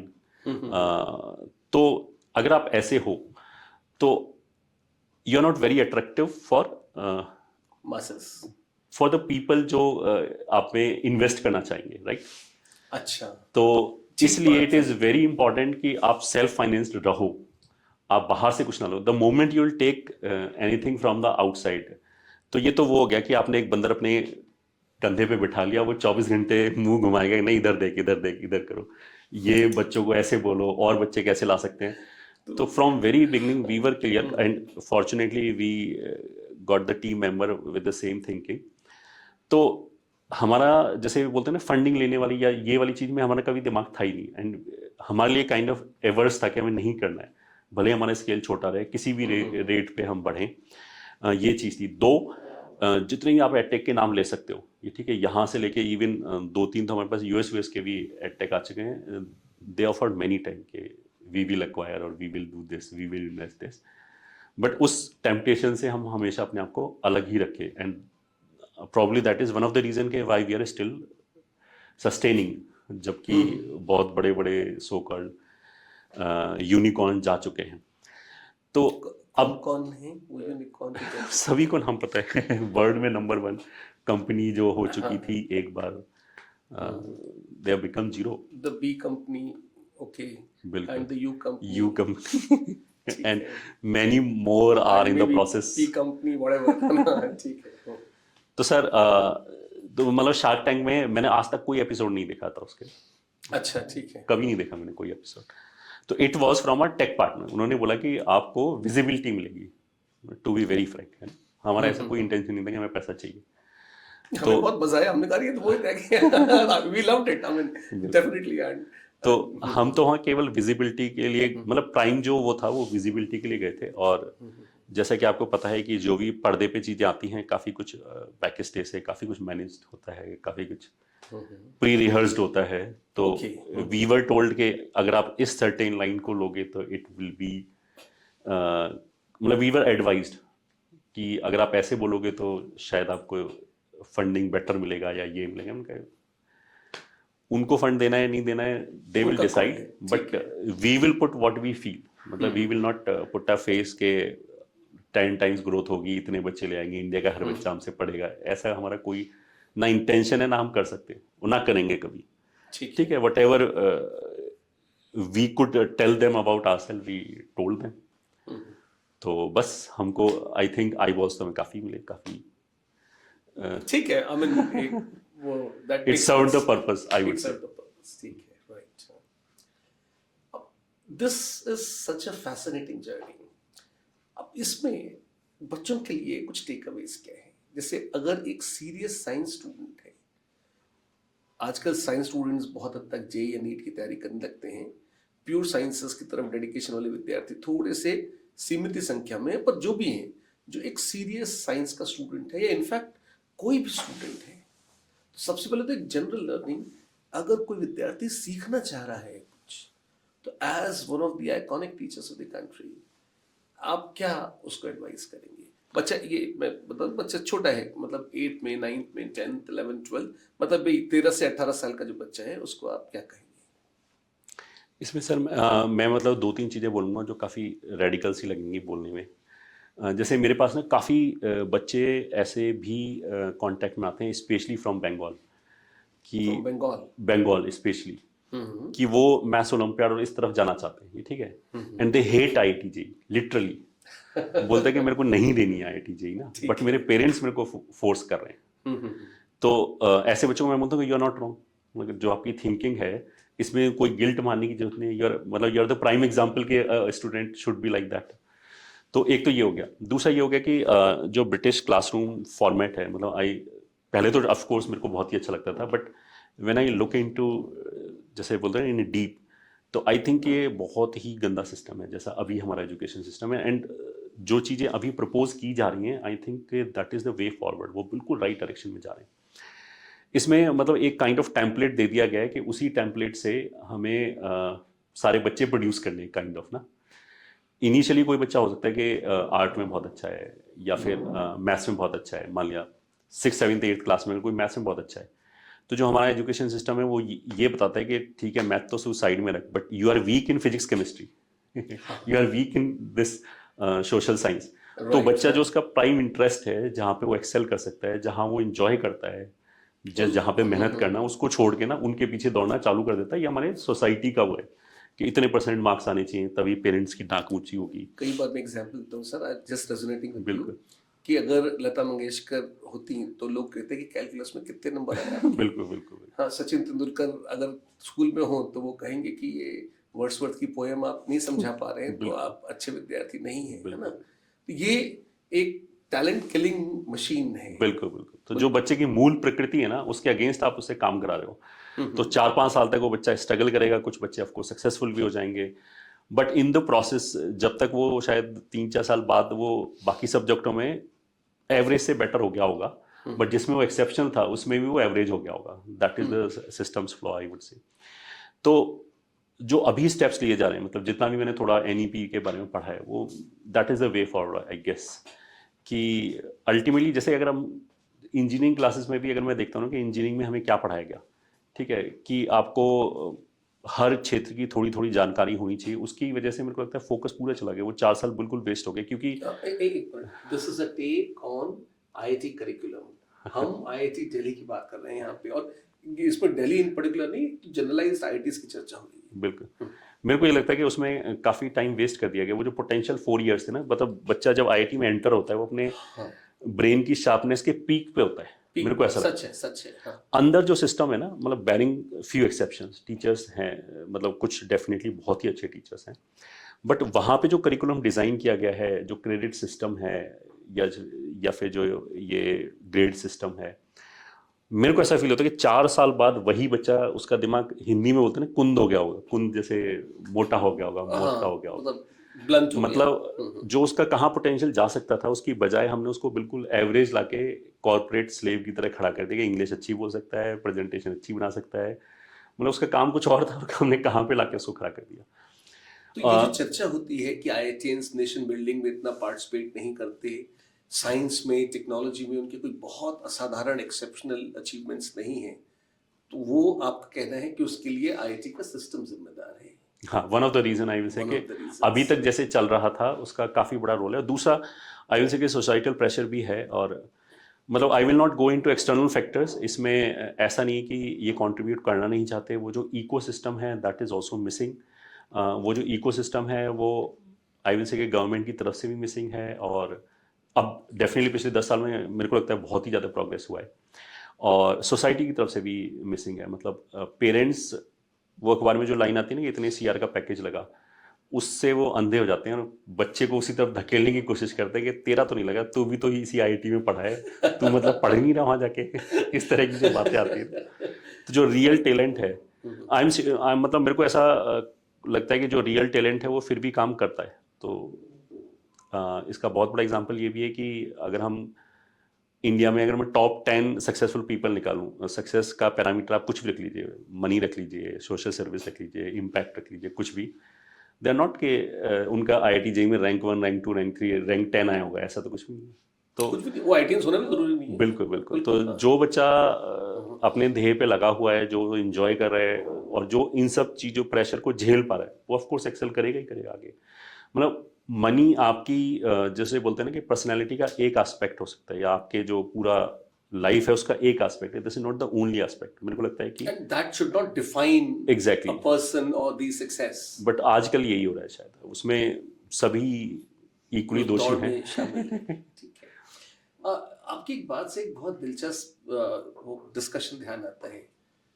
ऑफ लेट पिछले करीब 15-20 साल से फैशन बन गया है कि जब भी आईआईटी से बात होती है कि आपकी आउटपुट अच्छी हो सकती है, जैसे आपने कहा बेहतर हो सकती है, तो एक सिरे से वो एक ही चीज, एक राग लाते हैं, और वो ये है कि कोचिंग वालों ने हमें बर्बाद कर दिया, इश्क ने गालिब ने कम कर दिया, वरना हम भी आदमी थे काम के, है ना। तो ये कहाँ तक आप ठीक मानते हैं कि क्या कोचिंग क्लासेस की वजह से, क्या कोचिंग इंस्टीट्यूट्स की वजह से आईआईटीज और आईआईटियंस की पूरी जनरेशन बर्बाद हो चुकी है, बिलो एवरेज हो चुकी है, वो सड़ चुके हैं और बर्नआउट हो गए हैं, और इस वजह से अब तो ये भी चर्चा कई बार आती है कि क्यों ना जेई को ख़त्म कर दिया जाए, जेई की ज़रूरत ही क्या है, बोर्ड के थ्रू बच्चे ले लें, वो क्या था, मेंटल एबिलिटी का 10वीं के बाद एग्जाम लेके उसके थ्रू विद्यार्थियों को ले लिया जाए।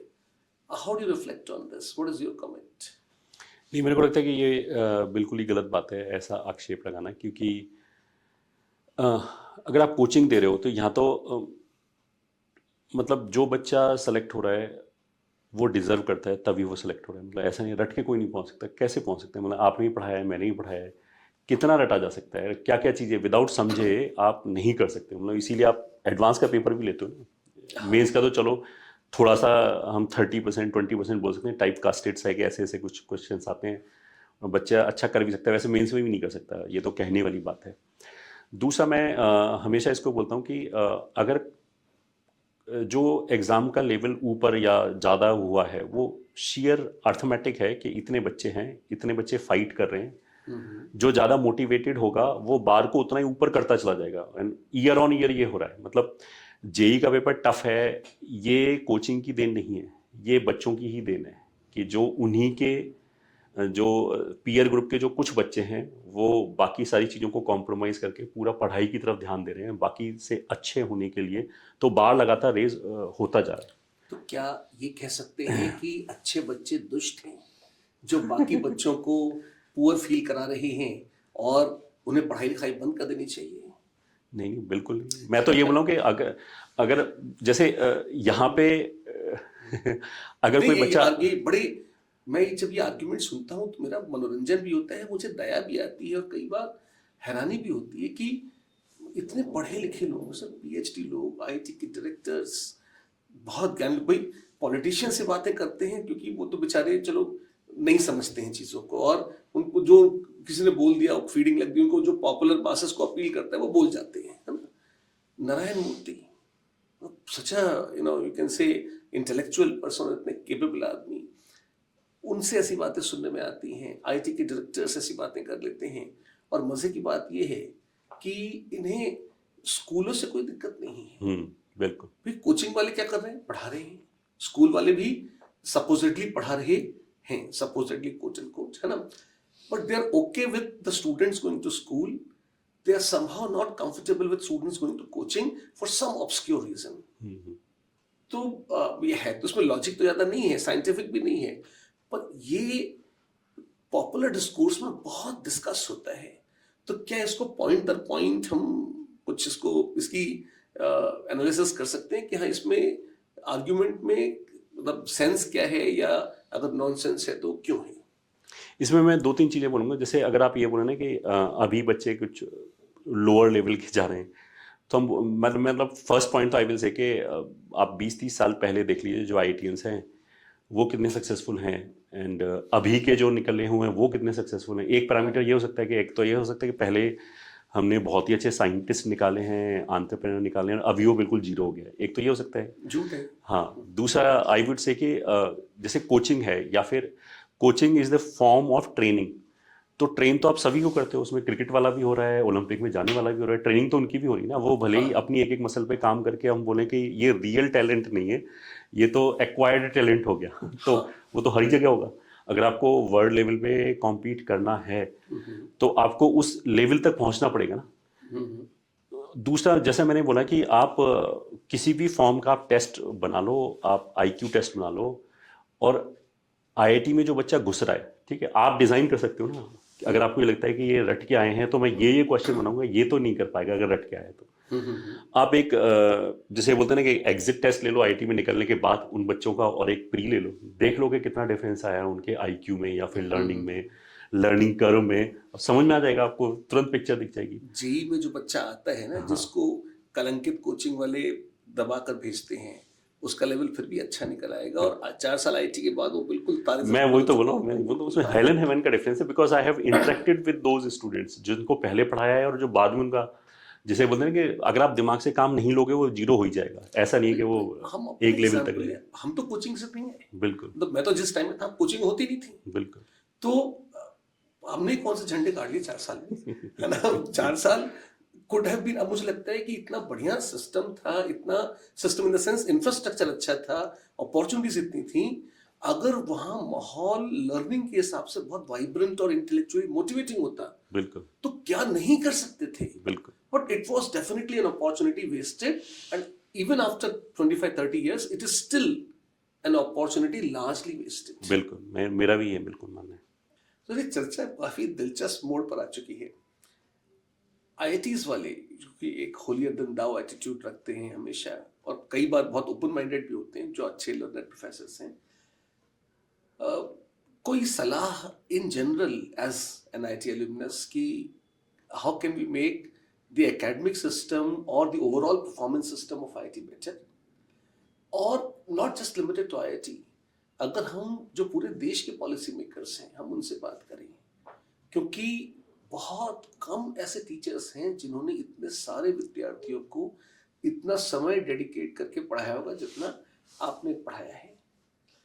मतलब देश में उंगलियों पर गिने जा सकते होंगे इतने टीचर्स, शायद उंगलियां में बहुत जगह ही इतने नहीं होंगे, है ना। तो इस एक्सपीरियंस से, और इस बहुत डीप एक्सपीरियंस से, जब एक टैलेंटेड पर्सन इतना काम करके, इतनी मेहनत करके, ना, जिसको कहते हैं ना सोने में सुहागा, है ना, तो ये जो मणिकांचन योग है हमारे आइकॉनिक टीचर्स का, तो I take this opportunity to ask you कि पॉलिसी मेकर्स को क्या कहना चाहेंगे कि education system of the country में क्या चीजें पॉसिबल है करना। एक तो आइडियल हो सकता है कुछ, उसके बारे में भी हम बोल सकते हैं, और अभी वो छोटी छोटी चीजें प्रैक्टिकली जो उनके लिए डूएबल हैं, क्या कर सकते हैं कि चीजें सुधर जाएं और बेहतर हो जाएं। इसमें वैसे तो जो नई एजुकेशन पॉलिसी है वो मैंने बहुत डिटेल में तो नहीं पढ़ा है, बट जैसे एनीडोट्स उसके हैं मेरे पास, they are going in the right direction. पहला चीज़ तो मैं अभी ये इम्प्लीमेंट करने में बहुत मुश्किल लग रहा है, बट जैसे एक प्रपोजल ये है कि जो आपकी नेटिव लैंग्वेज है उसमें पढ़ाया जाएगा इंजीनियरिंग, और ये मेरे को तो ये बहुत ही ज़्यादा इम्पॉर्टेंट एंड रिक्वायर्ड स्टेप है। बिकॉज जब आप 10-12 साल तक एक ही लैंग्वेज में मतलब सोचते हो, तो भले ही आपने लैंग्वेज चेंज कर लिया, इंग्लिश चेंज कर लिया, बट आप में वो ओरिजिनलिटी नहीं आएगी, मतलब उतना जैसे बोलते हैं ना कि फ्लुएंट थॉट्स नहीं आएंगे, and you will not be able to perform better. ठीक है, तो मेरे हिसाब से, मतलब अब ये काफ़ी कंट्रोवर्शियल सा स्टेटमेंट होगा, क्योंकि जिन लोगों को बाहर वाला मॉडल वेस्ट के उससे प्रभावित है, उनको लगेगा कि मैं दकियानूसी बातें कर रहा हूँ, बट मेरे को ये लगता है कि रीजनल लैंग्वेज में इंजीनियरिंग कराना बहुत ज़्यादा इम्पोर्टेंट है। उससे से कम आई वुड से कि 20-30% आउटपुट आपका वैसे ही बढ़ जाएगा। मैं इसका स्ट्रॉन्ग प्रोपोनेंट हूँ, और गवर्नमेंट शायद इस डायरेक्शन में भले ही बेबी स्टेप लिया हो, बट स्टेप ले रही है।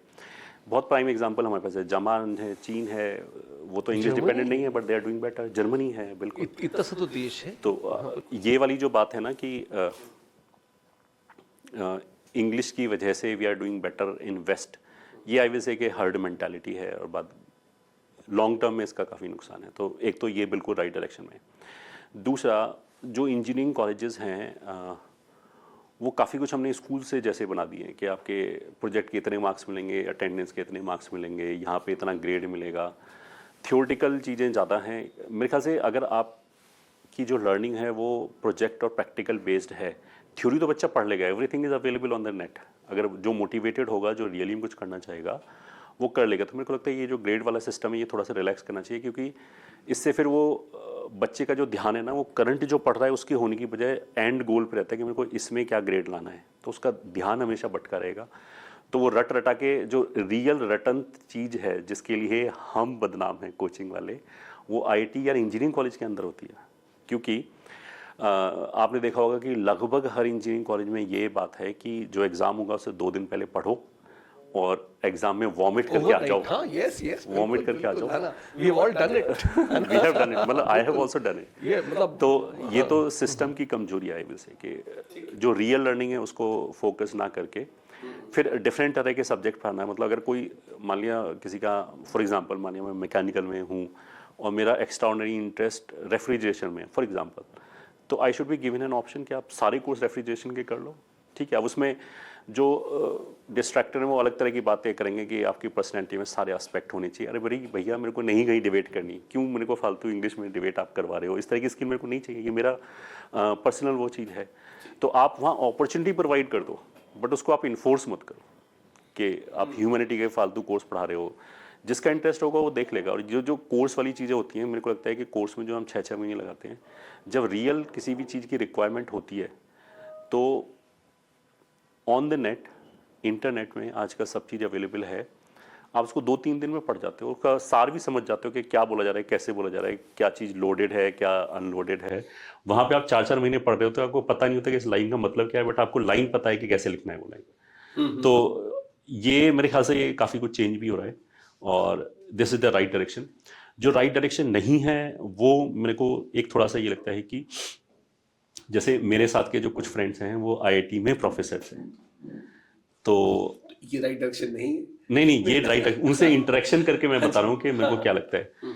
तो उनके ऊपर काफ़ी प्रेशर अब इस तरह का आता है कि बच्चों को नाराज़ नहीं करना है जो वहाँ पे पढ़ रहे हैं। मतलब ये तो जैसे कोचिंग में भी काफ़ी कुछ ऐसा होता है जो हाँ, तो मैंने कोचिंग की बीमारी मास सुना था। कोचिंग जो होती है ना कि बच्चों को खुश रखना है कैसे भी, चाहे वो कुछ भी बोले। नाचो तो इस तरह का kind of time pass pressure करो। उनके ऊपर आने लगा है कि आपको बच्चे को कुछ नहीं कहना है। तो काफ़ी कुछ दुर्व्यवहार टाइप भी होने लगा है कुछ कुछ जगह पे। मतलब that is some exceptional case. मतलब बच्चा टीचर के साथ वो रेस्पेक्ट नहीं दे रहा, बदतमीजी कर रहा है कि टीचर रेसिप्रोकेट नहीं कर सकता, उसको रेस्ट्रिकेट नहीं कर सकता। हमारे टाइम में तो तुरंत जैसे डिसिप्लिनरी कमेटी को डिस्को बोलते थे। हाँ, डैक बोलते तो थे हमारे थोड़ा यहाँ। सा भी इधर उधर हो तो डिस्को बैठ जाती थी बच्चे के हाँ ऊपर जी, ना। बिल्कुल बिल्कुल। तो एक डिसिप्लिन में रहते थे। तो अब वो काफ़ी डाइल्यूट सा हो गया कि बच्चों को खुश रखना है। शायद जैसे कोटा बदनाम है, मतलब शुड आई से इट और नॉट, सुसाइड्स के लिए काफ़ी कुछ आईआईटीज में भी ऐसे केसेस काफ़ी आ गए हैं।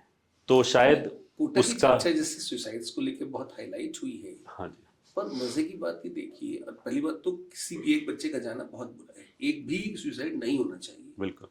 पर ये तो जनरेशनल चैलेंज है ना। मतलब सारे आईआईटीज, एनआईटीज, मेडिकल कॉलेजेस में एक बड़ा हिस्सा कोटा से जाता था। बिल्कुल और वहां अगर जितने नंबर ऑफ सुसाइड्स होते हैं उनको आप देखेंगे तो वो तो कोटा से बहुत ज्यादा है। बिल्कुल बिल्कुल और क्योंकि वो गवर्नमेंट इंस्टीट्यूशंस हैं तो संभव वो अंडर द कारपेट डाल देते हैं और they are not actually trying to solve कि ये जो हमारी जेनजी का लेटर पार्ट है या जो जेन अल्फा आ रही है, ये जेनजी का चैलेंज है। बिल्कुल तो उनकी जो वैल्यू सिस्टम्स हैं या जो उनकी जीवन दृष्टि है, एग्जैक्टली वहां पे गैप है। अब उसको एड्रेस करना ज्यादा मुश्किल काम है। इजी क्या है कि एक व्यक्ति को या एक इंस्टीट्यूशन को या एक सेगमेंट को काला पेंट करके आप ब्लेम कर दीजिए कि हाँ ये लोग बिल्कुल दुष्ट हैं। बिल्कुल। मतलब आईआईटी में पहुंचने के बाद तो ऐसी लॉजिक दिया जा सकता है कि बच्चा सक्सेसफुल हो ही गया ना, हाँ, अब किस बात का टेंशन होगा उसको। अब क्यों टेंशन होगा। बिल्कुल। बट इसी वजह से मेरे को लगता है कि थोड़ा सा मामला वहाँ पे भी डाइल्यूट होता जा रहा है। मतलब अगर हम डिसिप्लिन पढ़ाई की बात करें तो या फिर सीरियसनेस ऑफ स्टडी की बात करें तो that is not good direction. ठीक है। और in general other than IITs अगर हम देश की बात करें, अगर पूरे देश को मैथ्स पढ़ानी हो, आपको उसकी पॉलिसी आपको डिसाइड करनी हो, क्या कहेंगे आप, क्या चेंज करेंगे? जैसा मैंने पहले बोला कि एक ठीक है मिनिमम लेवल तक तो हमें एक मैथ्स का एक्सपोजर होना चाहिए और उससे रेशनैलिटी और रीजनिंग हमारा बेटर होता है। एंड मुझे लगता है कि math is one of the biggest reason कि आप आईएएस वगैरह में आप क्यों इंजीनियर्स को देखते हो या फिर जो और भी एग्जामिनेशन है, क्योंकि उसकी जो एनालिसिस की कैपेबिलिटी है वो डेफिनेटली बेटर होता है। तो एक मिनिमम लेवल तक तो हमें ज़रूर बढ़ाना चाहिए, इसमें तो कोई शक नहीं है। दूसरा फिर यही हो गया कि सारी जो परफॉर्मेंस है या फिर जो सारी वाही वाही है वो परसेंटेज और मार्क्स को लेकर रहती है। और जो बड़ा ही फिल्म सी सा चीज़ है, आई विल से कि किसी बच्चे के रियल टैलेंट को ऊपर ना लाके हम उस पर ज़बरदस्ती 4 चीज़ें और लाद रहे हैं। तो पहला चीज़ तो ये है कि जो मेरे ख्याल से नई एजुकेशन पॉलिसी में ऑलरेडी है, मैं इसलिए बोल रहा हूँ कि ये चीज़ें धीरे-धीरे अगले 4-5 सालों में शायद या 10 सालों में आ जाएंगी, दिखाई पड़ेंगी, हाँ, विच इज़ द बिल्कुल राइट डायरेक्शन। हमारा फोकस हमेशा लर्निंग पे होना चाहिए। ये जो एग्ज़ाम है, ये मेरे को लगता है कि जैसे आपको एक्सरसाइज करनी चाहिए, ठीक है, अब वो थोड़ा सा बोरिंग भी हो सकता है, तो उसको गेमीफाई करने के लिए, इंटरेस्टिंग बनाने के लिए गेम्स का इन्वेंशन किया गया। अब गेम्स में क्या होता है कि बच्चा जब फुटबॉल खेल रहा होता है, पूरे शरीर से थक चुका होता है, फिर भी उसको वो बर्डन नहीं लगता, उसको इंजॉय कर रहा होता है। तो एग्जाम का रियल पर्पज कुछ इस टाइप का होना चाहिए कि आप पढ़ रहे हो, एफर्ट डालो, but you are enjoying it, rather than कि मेरे ऊपर बर्डन है किसी तरीके से, मेरे को इतने परसेंट मार्क्स तक पहुंचना है। तो अगर आपकी ऑल द टाइम जो दृष्टि है ना, वो इस पे लगेगी कि 12वीं में मेरे को 100 में से 99 मार्क्स आने चाहिए या 95 से ऊपर आने चाहिए, तो जो अभी की लर्निंग है वो सारी वेस्ट हो जाएगी, फिर वो लर्निंग नहीं बचेगी। फिर ना तो आप उसको एंजॉय करोगे, ना आप उसको अंडरस्टैंड करोगे कि क्या चल रहा है। फिर तो जैसे बोलते हैं ना कि ये तो कंट्रोल सी कंट्रोल वी जैसी चीज हो गई कि हमने किताब से पढ़ के अपने दिमाग में छाप दिया, वहां पर जाके वॉमिट कर पाए। और अगर हम, ये बेसिकली एक सोशल इशू भी है मेरे ख्याल से, क्योंकि केवल ऐसा नहीं कि संस्थान और जो पॉलिसी मेकर्स हैं उन्हीं का रोल है, काफ़ी कुछ पेरेंट्स और सोसाइटी का भी रोल है कि वो आप बच्चे को किस चीज़ में आप उसकी वाही वाही कर रहे हो, किस चीज़ पे उसको टोक रहे हो ऑल द टाइम। तो अगर मेरे से पूछा जाए कि मैथ्स को कैसे पढ़ना चाहिए, तो आई विल से कि सबसे पहले तो मैथ्स जब ही पढ़नी चाहिए हायर लेवल पे, I am talking 10th plus की मैं बात कर रहा हूँ, 10th के ऊपर, 10th तक तो बेसिक सभी का होना चाहिए। तो हमारा अंडरस्टैंडिंग पे फोकस होना चाहिए। आई हैव सीन ऐसे बच्चे जिनके 80-85 मार्क्स आते हैं सीबीएसई में, but they are extremely good, मतलब उनकी रिसेप्टिव पावर बहुत अच्छा होता है। और जैसे अभी मैं थोड़ी देर पहले आपको बात बता था कि देहरादून में 3 महीने के लिए पढ़ाने के लिए गया था, and it is suppose to be, it was suppose to be very famous at that time for schools education. हाँ, तो जिस बैच में मैं गया था, देहरादून के स्कूल्स बहुत हाँ, well known हैं। मतलब जैसे यूपी बोर्ड से जैसे मैंने किया है, मैं हमारे टाइम पे, अभी तो शायद वो भी काफ़ी डाइल्यूट हो चुका है, 80% से ऊपर शायद कोई जाता ही नहीं था, या जो टॉपर होंगे ना 4-5 गिने जुने, 81-82% तो बोर्ड टॉपर था। हाँ, 90s में जाना तो इम्पॉसिबल था कि 90% वाले रीजन में कोई चला गया। तो मैं तो उस बैकग्राउंड से देहरादून गया था। देहरादून में आईसीएसई बोर्ड के बच्चे थे वहाँ पे, और 20-25 बच्चों की क्लास रही होगी, जो मेरी पहली क्लास है। तो जैसे इंट्रोडक्शन के लिए मैं बच्चों से बात कर रहा था, तो आई वॉज सरप्राइज्ड कि नन ऑफ देम वॉज 90% से नीचे, 90% से ऊपर, प्लस 95% से ऊपर आईसीएसई बोर्ड के बच्चे। But when I started teaching them, उनके 10th तक के बेसिक बिल्कुल जीरो थे, मतलब zero is also an understatement, I would say कि इतनी बुरी हालत थी कि मैं आई कुड नॉट कनेक्ट के इतने परसेंटेज में मेहनत तो किया ही होगा, बच्चा मेहनती तो होगा ही, वरना इतने परसेंटेज तक कंसिस्टेंसली कैसे ला सकता है। तो मतलब ऐसे परसेंटेज का क्या फायदा है, इसीलिए शायद सीयूईटी वगैरह लेके आए, क्योंकि अब उसकी कोई विश्वसनीयता बची नहीं है कि जो बीएससी में भी करने के लिए बोर्ड के मार्क्स की विश्वसनीयता तो सर बहुत पहले खत्म हो गई, बस। और स्कूल्स का तो सर मेरा observation in all my humble capacity ये है, ये सीखने की नहीं, ये वो है कि भाई फीस दे दो, मार्कशीट में नंबर ले लो। ये मार्कशीट बेचने के केंद्र सारे ना सही, पर कई सारे तो ऐसे ही बन गए हैं जहाँ लर्निंग बहुत मिनिमाइज हो गई। एग्जैक्टली, मतलब ये फैक्ट्री टाइप हो गया कि आपको एक जैसी शर्ट निकालनी है, तो सभी के मार्क्स सभी सब्जेक्ट में 90% प्लस आ रहे हैं, जबकि हर पर्सन की, जब से हम बोलते हैं हर पर्सन डिफरेंट होता है, वो स्कूल में तो नहीं दिखाई देता, डिफरेंट होता है। तो ये वाली चीज इनकलकेट करने की शायद जरूरत है कि इतने परसेंटेज मार्क्स की मतलब जबरदस्ती क्यों देना, कि उसको आप भ्रम में रख रहे हो कि वो अच्छा है। हाँ। मतलब बच्चे को फिर जब उसका रियल लर्निंग वो स्टार्ट करता है, तो उसे बहुत शौक लगता है कि मैं तो समझता था कि मेरे को इतना ज़्यादा आता है, बट मेरे को तो कुछ भी नहीं आता। इस तरह की फीलिंग आती है। सर कुछ दिनों पहले हमारे पास लास्ट एडमिशन्स के टाइम में एक बालक आया था 9th में एडमिशन लेने के लिए। तो जब टेस्ट हुआ उसका और मार्क्स आए, तो वी वर बड़ी शॉक, क्योंकि स्कूल की मार्कशीट में उसके करीब 92% मार्क्स थे मैथ्स में। और उसको जैसे हमने फिर हमारे बहुत डिटेल्ड असेसमेंट होता है, तो जब असेसमेंट हमने उसके पेरेंट के साथ डिस्कस किया, तो हमने कहा आपके बच्चे की जो मैथमेटिकल नॉलेज है एट बेस्ट वो 4th से 5th के बीच में है, बिल्कुल। वो 5th के लायक नहीं है, और 4th से शायद कहीं कहीं ऊपर है, इसके ऊपर उसकी मैथ्स की नॉलेज नहीं है। और उसके पिताजी इंजीनियर थे थर्मल में, तो वो बहुत नाराज हो गए कि आप ऊटपटांग बातें करते हैं, आप तो कोचिंग वाले हैं और ये जो है आप मतलब जो भी उनका रहा हो, तो फिर हम बहुत ज़्यादा तो क्या बात करेंगे। हमने कहा ठीक है, आप पेपर देख लीजिए। तो बल्कि उन्होंने कहा कि पेपर दिखाइए क्या था। तो 2+2x एक जगह बच्चे ने गलत लिखा हुआ था। तो उन्होंने अपने बच्चे से पूछा कि 2+2x क्या होता है। बच्चे ने कहा 4x। पिताजी ने कहा 4x। कहता नहीं नहीं 4 होता है। तो पिताजी ने सिर पकड़ लिया। उन्होंने कहा ये तो मतलब 6ठी क्लास की अलजेब्रा है, तो शुरू की बात है। हाँ।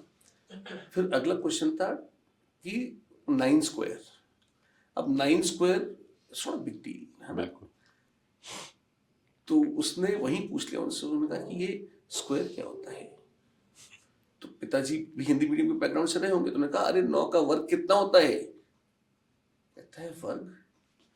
उस बालक को स्क्वायर का आइडिया नहीं था।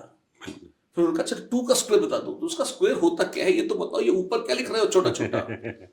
बिल्कुल। वो 9th में आ गया है बच्चा, 92% की मार्कशीट लेके बैठा है, अच्छे स्कूल से है।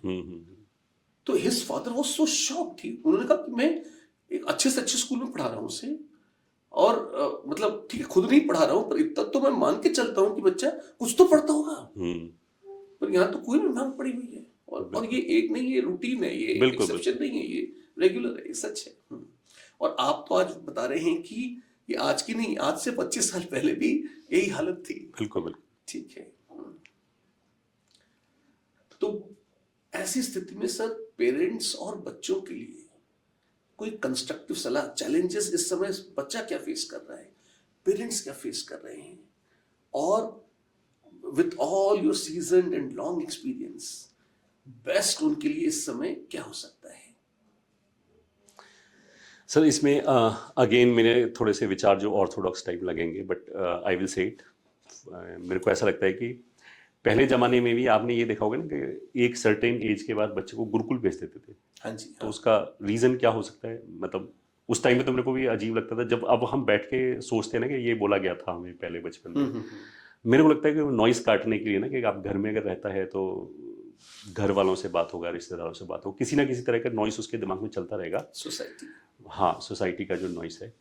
और ये मैंने कहीं पढ़ा था, आपको पता नहीं कितना सही है कितना गलत है, कि जो आपका लर्निंग कर्व है वो जिसे बोलते हैं ना कि अगर 6-7 ईयर का बच्चा है या 10 ईयर का बच्चा है तो वो जितना सीख सकता है मान लिया 1 मंथ में, तो 18 साल का बच्चा शायद उसे 4 महीने लगेंगे।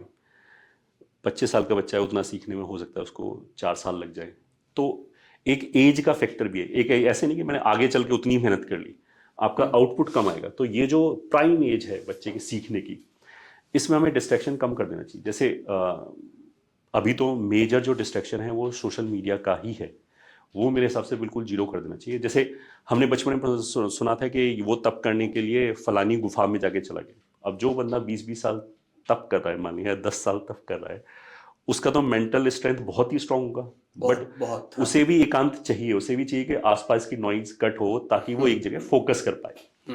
तो ये जो फॉर्मेटिव ईयर्स हैं, specially 9, 10th, 11th, 12th, I will say कि इसमें सोशल मीडिया बच्चे का जीरो कर दीजिए। मतलब उसको आप आवर से मेजर मत कीजिए कि ठीक है एक दिन में अगर 6 घंटे पढ़ रहा है तो 1 घंटे देख लिया तो क्या फ़र्क पड़ेगा। तो वो जो देख लिया वाली जो चीज़ है, मेरे को लगता है कि इट इज़ कंटेमिनेटेड फूड जो आप खा रहे हो। मतलब इट इज़ लाइक कि आप अच्छा पौष्टिक खाना खाओ, अपने फफूंद लगे चावल खा लिए। हाँ, कि थोड़ा ही तो थोड़ा खाया ही है, तो खाए हैं, पर वो जहर तो फैल गया। हाँ। तो जो ये सोशल मीडिया से इनपुट जो जा रहा है, ये माइंड का फूड है। तो अगर वो कंटेमिनेटेड होगा, पहली बार तो जो भी सोशल मीडिया पे चीज़ें हैं वो हाईली एडिक्टिव एल्गोरिदम वाइज इसलिए बनाई जाती है कि बच्चा बार बार वापस आए। तो अगर वो एडिक्टिव बनाई जा रही है तो जो उसका नॉइज है उसके दिमाग में कॉन्टिन्यूसली चलता रहेगा, even if he is study, तो उसका जो फोकस है वो कहीं ना कहीं लूज होगा, अंडरस्टैंडिंग पे क्वेश्चन मार्क आ जाएगा। तो आई विल से कि it is kind of drug. तो इनिशियली बच्चे को इससे दूर करना बहुत डिफिकल्ट है, और विड्रॉल सिम्टम्स आएंगे 10-15 दिन, बट अगर आपने वो हार्ड कॉल ले ली तो आपने लाइफ लॉन्ग के लिए उस बच्चे को स्ट्रांग बना दिया। और जैसे जो बच्चे बहुत सारे उल्टे सीधे स्टेप्स भी लेते हैं कि सुसाइड या और भी तरह की जो चीज़ें हैं, मेरे ख्याल से उन सब का मूल कारण यही है कि जिस टाइम पे उसको मेंटली स्ट्रांग बनाना था, उसके पर्सनैलिटी पे वर्क करना था, उस टाइम पे हम उसको ओपनली मार्केट में छोड़ रहे हैं, जहाँ पे हर इंटेंशन का बंदा आपके बच्चे को कुछ ना कुछ फीड कर रहा है किसी ना किसी तरीके से, किसी ना किसी चीज़ को ग्लैमरस बना के। तो ये पेरेंट्स का दायित्व बनता है। इसमें बच्चा ऑफ कोर्स बोलेगा कि अगर मैं इन सब चीज़ों के टच में नहीं रहूँगा बाकी बच्चे मेरे से आगे निकल जाएंगे, इस तरह की चीज़ें बोलेंगे of course. But as a responsible parent you should understand कि आपको ये वाली चीज़ें तो बिल्कुल कट करके रखनी है। मतलब इसमें आई विल से कि कोई अगर बंदा बोलेंगे बिल्कुल कट करना पॉसिबल नहीं, 1 घंटे चल सकता है, तो मैं बोलूँगा it is equivalent of saying कि हम डेली वही जो आपने बोला कि 100 ग्राम चावल खा सकते हैं फफूंद वाले, तो उसी के इक्वलेंट मान लीजिए आप इसको। हाँ जी, उतना ही चल पाएगा जितना बहुत चल बहुत पाएगा। अच्छी बात है यार। I mean, in fact, when we started VRP, मतलब I started that, and बिल्कुल। this was the perspective, बिल्कुल। एग्जैक्टली। तो अगर बच्चा मानिए एक बार वो उस पे चला गया, मतलब उस लर्निंग वाली चीज़ पे चला गया, क्योंकि जब हम इन सब चीज़ों में जाते हैं तो हमें लगता है कि इसकी और ज़्यादा नीड है। पता नहीं आपने फील किया होगा, मेरे साथ ऑफ कोर्स ऐसा हुआ था। मैं 24 घंटे फ़ोन हाथ में रहते हैं ना, और उसका एक प्रोफेशनल रीज़न भी है कि बच्चे डाउट पूछते रहते हैं। बट एक बार मैं जैसे नॉर्थ ईस्ट में गया और 3-4 डेज मेरे पास मोबाइल का लगभग एक्सेस नहीं था, मतलब बिल्कुल ही एक्सेस नहीं था। 2-3 दिन बाद आई फॉरगॉट कि मेरे पास मोबाइल भी है, लिटरली। Okay. तो वो जो डिटॉक्स है वो बच्चे के साथ भी काम करेगा। उसको आप अगर वो आधा घंटा भी देख रहे हो ना, तो उसे लगेगा 1 घंटा होता तो मजे आ जाते। हाँ। बट अगर आप उसे बिल्कुल जीरो करके 10 दिन, 15 दिन, 20 दिन रहने दो, उसे नीड ही फील नहीं होगी उसके बाद। 7-10 दिन, बिल्कुल 7-10 दिन तक वो मोबाइल के लिए बच्चे, जैसे हमारे कैंपस में भी आते हैं, तड़पते हैं। कुछ को रिफंड लेना होता है तो चले जाते हैं, जो रह जाते हैं वो खुश रहते हैं। बिल्कुल। बिल्कुल। और इसमें बच्चा ऑफ कोर्स इस तरह का भी देगा कि ये बच्चा सक्सेसफुल हुआ है, ये भी तो सर्व करता था। तो आई विल से कि वो जो सक्सेसफुल हुआ है वो डिस्पाइट दिस सक्सेसफुल हुआ है, it is not because of this successful हुआ है। राइट। ये चीज़ें भी देखना जरूरी है। तो आई विल से कि 9th 10th 11th 12th में तो ये सबसे बड़ा एडिक्शन मुझे लगता है। अगर ये आपने कट कर दिया तो बच्चा लाइफ में आगे मेंटली स्ट्रांग रहेगा, ऑफ कोर्स उसके बेसिक्स अच्छे रहेंगे। अभी तो क्या है कि सेंसिटिविटी भी ज्यादा रहेगी। वीडियो की लेंथ आपने देखा होगा कि हमारी पिछले 10 साल के में पहले 1.5-2 घंटे का वीडियो बच्चा देख लेता था, फिर 10 मिनट पे आया, 8 मिनट पे आया, 1 मिनट के अंदर आ गए हैं। तो जो जिसे बोलते हैं अटेंशन स्पैन इतना कम हो गया है कि वो आईआईटी जैसी चीज़ में तो वो चल ही नहीं पाएगा। वो क्लास में बैठ के सोल्यूशन देख तो सकता है, बट उसकी डेप्थ में नहीं उतर सकता, वो समझ नहीं सकता। तो ऐसे बच्चों के पे अगर कोई 9-10 से काम करता है तो आगे के लिए बहुत अच्छा बेस तैयार होता है। तो सर आईआईटी में की तो पूरे जीवन में लागू है। हाँ बिल्कुल, आईआईटी तो मैं कुछ जस्ट भी काम करना है आपको जीवन में तो फोकस तो चाहिए मतलब आपको। अगर मेरी बातों से ऐसा लगा हो तो मैं क्षमा चाहूँगा कि मैं सक्सेस का पैरामीटर आईआईटी बिल्कुल नहीं देता। मतलब मेरे लिए लर्निंग ज़्यादा इंपॉर्टेंट है। आईआईटी में सिलेक्शन होना नहीं होना वो एक बाई प्रोडक्ट है। अगर किसी बच्चे ने मान लिया प्रिपरेशन के दौरान अगर उसने सीखा है, भले उसका आईआईटी छोड़ एनआईटी में भी सिलेक्शन नहीं हुआ है, तो life long he is going to be winner for me. मतलब वो और एक्सेल करेगा ही उसका करेगा, रिटर्न मिल जाता मिलेगा है। मिलेगा, इसमें कोई शक नहीं। आपने कहा 9 से छोड़ दीजिए, पर अगर 9 तक यानी कि 8 तक उसको सोशल मीडिया की आदत लगी हुई है तो छोड़ पाएगा 9th में? ना आइडियली तो नहीं होना चाहिए, सोशल मीडिया नहीं होना हो ही तो श्रेष्ठ है। बिल्कुल।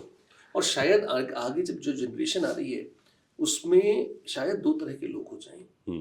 एक वो जिन्होंने एक एज लिमिट के पहले सोशल मीडिया का एक्सपोजर बिल्कुल नहीं लिया है, और शायद आपको आज से 30 साल बाद टॉप पर वही लोग दिखाई देंगे। बिल्कुल, क्योंकि उनमें वो रेजिलियंस और स्ट्रेंथ रहेगी। बिल्कुल। और दूसरी वो जनरेशन है जो कि एक मेंटल और इमोशनल एडिक्ट रही है सोशल मीडिया की, तो बाय डिफॉल्ट थोड़ी वीक और थोड़ी कॉम्प्रोमाइज्ड आपको बिल्कुल बॉटम जोनर पे अलग से दिखाई दे जाएगी। बिल्कुल। मतलब ये मेरा मानना है कि अगर आप किसी भी तरह की ओवरली आप पैम्पर करते हो, बच्चे को एक्स्ट्रा फैसिलिटी देते हो, तो आप उसको हैंडीकैप भी बना रहे हो लाइफ लॉन्ग के लिए, किसी ना किसी वे में। ठीक है, विच इज नॉट तब गुड। क्या है, यही है कि आप थोड़ा कठोर लग रहा है, थोड़ा कष्ट हो रहा है, लेकिन मजबूत बन जाते हैं। Exactly. और मतलब मन मजबूत होता है, शरीर मजबूत होता है, और you survive better, you live a much better, much healthier life. Exactly. जैसे पहले अभी तो जैसे बोलते हैं ना कि नो टच पॉलिसी होती है कि आप बच्चे को टच नहीं कर सकते। हमारे बचपन में तो खूब चप्पलें जूते खूब पड़ते थे, तो बच्चा कभी एक्सट्रीम स्टेप नहीं लेता। वो फिर मेरे ख्याल से बहुत बड़े फेलियर में भी उसको उतना फील नहीं होता कि ठीक है आगे मेहनत करेंगे इस तरह के। आजकल बच्चा थोड़ा ज़्यादा चप्पल और जूते तो चलो खैर ये अच्छा लगता है सुनने में, मनोरंजक लगता है, पर लगता है थोड़ा ज्यादा भी हो गया, मुझे भी लगता है। एक चप्पल से तो सर मैं खुद भी पिटा हूँ, मेरी मम्मी ने खूब मारी।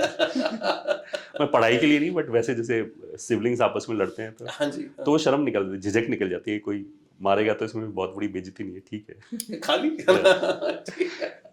तो ये भी एक पार्ट है पर्सनैलिटी का, आई वुड से। तो ये जो पेरेंटिंग का एक एस्पेक्ट आपने बताया कि अभी जो है कि पेरेंट्स हमने बच्चे को कभी डांटा नहीं, हाँ, हमने उसे कलेजे से लगा के रखा है बिल्कुल। और कभी उसको टोका नहीं, रोका नहीं, उसको कभी जो उसने इच्छा करी वो तत्काल पूरी कर दी। ये आप हेल्दी मानते हैं इसमें? नहीं, मैं बोलता हूँ कि ये लाइफ लॉन्ग के लिए हैंडीकैप बनाना है। इसीलिए क्या होता है कि बच्चे की, जैसे आपने देखा होगा ना कि बहुत अच्छा पैकेज है, बहुत अच्छा कमा रहा है, जॉब चली गई, डिप्रेशन में आ गया, उल्टा सीधा स्टेप ले लिया, ऐसे बहुत सारे केसेस अब दिखाई दे रहे हैं। मतलब पहले तो ऐसे कभी नहीं होता था। मतलब आई विल से कि भले ही जैसे मेरा तो पृष्ठभूमि गांव से भी रहा है, और मैंने देखा है कि लोगों के पास पैसा नहीं है। मतलब पैसा इस हद तक का कि शक्कर खा रहे हैं, चीनी खरीदने के पैसे नहीं है। शक्कर जो हमारी गुड़ जैगरी पाउडर जो होता है, अच्छा ठीक है। But they are extremely happy. उनसे बोलो कि आपको कोई दुख है, कोई दुख नहीं। तो उनकी अपब्रिंगिंग कंडीशनिंग ऐसा हुआ होगा कि डेफिनेटली कि वो लाइफ में चैलेंजेस को सह फेस सकते कर हैं। लेते हैं। इसका मैं एक छोटी सी स्टोरी बताऊं। मेरे को पहली बार ये चीज़ कब हिट हुई कि शायद मैंने ऐसा कुछ सुना था कि केरला में कोई बोट पकड़ी गई है ना, बाहर के यूरोप के कुछ सेलर्स वगैरह थे, उसने आर्म्स ड्रॉप और कुछ ऐसा कर रहे थे, तो पकड़ के उनको जेल में डाल दिया। तो उसमें से एक दो बंदों ने सुसाइड अटेम्प्ट किया जेल की कंडीशंस देख के, बिकॉज उनको इतने अनहाइजीनिक और ऐसे प्लेस में रहने से अच्छा लगा कि मर जाएं। अच्छा। तो क्योंकि उनकी अपब्रिंगिंग हमें इंडिया की तरह नहीं हुई हाँ, होगी। ठीक तो बात है, हाँ। भले ही हमारी हार्ड अपब्रिंगिंग हुई होगी, हमें एडजस्ट करना आता होगा, बट इसका एक पॉजिटिव एस्पेक्ट भी है कि आप लाइफ में बहुत जल्दी विचलित नहीं होते। फिर मेरे को ऐसा लगता है कि अब ये पेरेंट्स की दायित्व है कि वो बच्चे को स्ट्रांग बनाए। ये मेरा मानना है। नहीं, बहुत सही है sir. I just take 1 minute and share one very beautiful life experience. है करीब 20 साल पहले की बात है, जहाँ हम रहते हैं तो कोई मुद्दा था जिस पर थोड़ा सा हम लोग चिंतित थे। कोई प्रोफेशनल एस्पेक्ट था और मैं और मेरा छोटा भाई हम इवनिंग वॉक्स पे जाया करते थे। तो उस एरिया में कंस्ट्रक्शंस चल रहे थे, तो हमने देखा कि एक जोन है जहाँ 2-3 झोपड़ियाँ बनी हुई हैं और वहाँ कुछ मजदूर रहा करते थे जो कि घर बनाया करते थे। और शाम का वक्त था, वो बांसुरी बजा रहे थे, आग जला रखी थी और उसको घेर के वो नाच भी रहे थे। हमको लगा कि हम लोग खुले आकाश के नीचे ये रहते हैं और जिसको आप भौतिक सुख सुविधाएं कहते हैं लगभग शून्य है, कठोर जीवन है ना, और कल का भरोसा नहीं है। पर जो आनंद जिसमें वो हैं, अगर ईश्वर ने ये आनंद इनको दिया है तो हमें कौन रोक रहा है? सही बात। और कहीं ना कहीं मेंटली उस दिन मुझे लगता है कि मेरे जीवन में वो बड़ा ट्रांसफॉर्मेटिव एक्सपीरियंस था। बिल्कुल बिल्कुल। मतलब हम क्यों चिंतित हैं? बिल्कुल। कौन सी तकलीफ? भगवान ने इनसे तो बहुत ज्यादा हमें सुख सुविधाएं दे रखी हैं, है ना, तो फिर क्यों चिंता कर रहे हैं? ठीक है, जो होगा हरी इच्छा। पर ये एटीट्यूड आपको लगता है कि ये कहीं ना कहीं पेरेंटिंग स्किल्स में या पेरेंट्स अगर अपने बच्चों में एस्टैब्लिश कर सकें, बिल्कुल, I think that would be very beautiful. बिल्कुल। मतलब 24 घंटे बच्चे को ना बोलेंगे इतने सीआर का पैकेज होना चाहिए, फिर बच्चा फिर उसी हिसाब से हर चीज़ को देखने लगेगा और लेटर स्टेज में पेरेंट को भी वैसे देखने लगेगा। क्योंकि अच्छा। बीज तो आप नहीं डालें। ओके, हाँ, तो बहुत ज्यादा पैकेज मोटिवेशन, मतलब पैसा नहीं होना चाहिए, लाइफ में और भी एस्पेक्ट हैं। मतलब राइट, आई वुड से कि आपकी अपब्रिंगिंग ऐसी होनी चाहिए कि जिसमें बच्चा खुश रहे, दैट इज मोर इम्पोर्टेंट। ठीक बात है, बिल्कुल। And the child feels loved, taken care of, Exactly. And it is not always transactional. Exactly. तो सर एक रैपिड फायर राउंड है, फटाफट, कट टू कट, है ना, and this is definitely a witty round. Let's see, one word for maths, beautiful. One word for JEE aspirants, resilience. One word for any parent. Be watchful and do your duties. शायद ज़्यादा words हो गए। चलेगा, B beautiful. Talent या consistency? Consistency. Morning study या night study? Morning study. Books या digital notes? Books. Formula या concept? Concept. PYQs या मॉक टेस्ट्स? मॉक टेस्ट पे बेसिकली डिपेंडेंट हो जाएगा। आई विल से PYQ. One habit which every topper has? Going into deep and not looking for solution very soon. And one habit which every opposite of topper, a potentially non-successful student has, or they should rectify? Not being very consistent. So consistency is the key. बिल्कुल। कितने घंटे पढ़ना चाहिए? अगर और कुछ काम नहीं है तो आई से 12 hours. सबसे अच्छी बुक कौन सी है? I cannot name one अभी तो। इन जनरल कोई और बुक जीवन के लिए? Gita of course. One shot revision या slow revision? Slow revision, one shot. छूटा गया पोर्शन या फ्रेश टॉपिक? डिपेंड्स अपॉन किस टाइम पे बात की जा रही है। अगर बिल्कुल लास्ट टाइम है तो ऑफ कोर्स रिवीजन, तो थोड़ा सा गैप है तो छूटा हुआ टॉपिक। एक चीज जो स्टूडेंट्स को तुरंत छोड़ देनी चाहिए? I will always say social media, बाकी everything will fall into the place. एक चीज जो टीचर्स को तुरंत छोड़ देनी चाहिए? अपना एंगल देखना, चाहे वो पॉपुलैरिटी हो, इन टर्म्स ऑफ फीडबैक हो या मनी हो। अपने स्वार्थ को छोड़ दें। बिल्कुल। आपके लिए definition of success? Definition of success मेरे ख्याल में एक, you should be contented first of all, and कोई बंदा आपका एग्जांपल दे पाए तो दैट इज द सक्सेस किसी भी फील्ड में, कि ऐसे बनो या इनको देखो। Okay, that's beautiful. I think that has been a very wonderful rapid fire round. Surely pretty insightful and witty both. Finally, MD sir, any particular message for the student? Any one-liner for students, parents, teachers? क्या कहना चाहेंगे? इसमें तो मैं बस ये बोलूँगा कि अभी जो आजकल जो चल रहा है या काफ़ी सालों से जो चल रहा है, वो काफ़ी कुछ चेंज होने वाला है अगले 5-7 साल में। People will be fortunate to see this shift. तो जो अभी टाइप कास्ट कर रखा है हर चीज़ के, सक्सेस ये होता है, ये ठीक है, ऐसे हमें लाइफ जीनी चाहिए, दीज आर द पैरामीटर्स के, ये करना चाहिए, उसमें हमें थोड़ा सा थॉट देना चाहिए। और जो everything which is present on the screen is not true. और हमें एक बार ज़रूर मोटिव सोचना चाहिए कि जो भी बंदा सामने ये वाली बात बोल रहा है उसका अपना मोटिव क्या होगा। मतलब थोड़ा सा एक एनालिसिस भी करें, बस आंख बंद करके उसके पीछे दौड़ना ना चालू कर दे कि कोई एंगल तो नहीं है, उसका प्रोफेशनल फ़ायदा तो नहीं हो रहा है ऐसे बोल के। अगर हम उसमें जाएंगे तो हमें बहुत सारी चीज़ें क्लियर हो जाएंगी। एंड एक चीज़ मैं ज़रूर बोलना चाहूँगा स्पेशली बच्चों को, every aspect of life in India, वो बोलेंगे इसमें ये दिक्कत है, यहाँ ये है, यहाँ सिस्टम में कुछ नहीं हो सकता, लोग ऐसे हैं। तो क्रिब तो हर कोई कर सकता है, पहला चीज़ ये। तो ये वाली जो क्रिबिंग है वो मेरे ख्याल से काफ़ी सतही विश्लेषण है, आप डीप में गए नहीं हो, आपको प्रॉब्लम ही नहीं पता है कि एग्जैक्टली क्या प्रॉब्लम है, पहला चीज़ तो। दूसरा चीज़ ये है कि एक तो आप ये सब चीज़ छोड़ के भाग सकते हो, और एक you can try to make a difference in it, चाहे वो कितना भी छोटा डिफरेंस क्यों ना हो।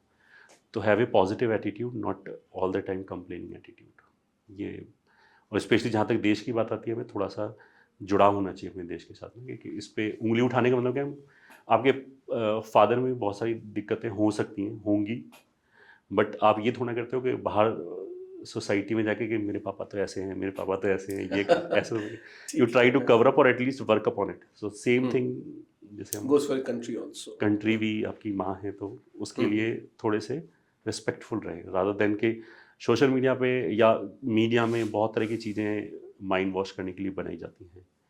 तो we should be watchful enough, और अगर कम से कम IIT JEE या नीट या इस तरह के कंपटीशन एग्जाम की जो बच्चा तैयारी कर रहा है, he suppose to have a analytical mind, he should be able to analyse के क्या बोला जा रहा है, क्यों बोला जा रहा है, does it make any sense, और ये जस्ट रिटोरिक है, और जो रिटोरिक ये दे रहा है उसको क्या फ़ायदा हो रहा है। Separate the propaganda from reality. Exactly. And use your mind. दिमाग से सोच लो यार, सीधी सी बिल्कुल, बात। आई से कि 99% प्रोपेगेंडा ही चल रहा है हर चीज़ में। चलिए, अच्छी बात है। I think these are some really wonderful insights, sir.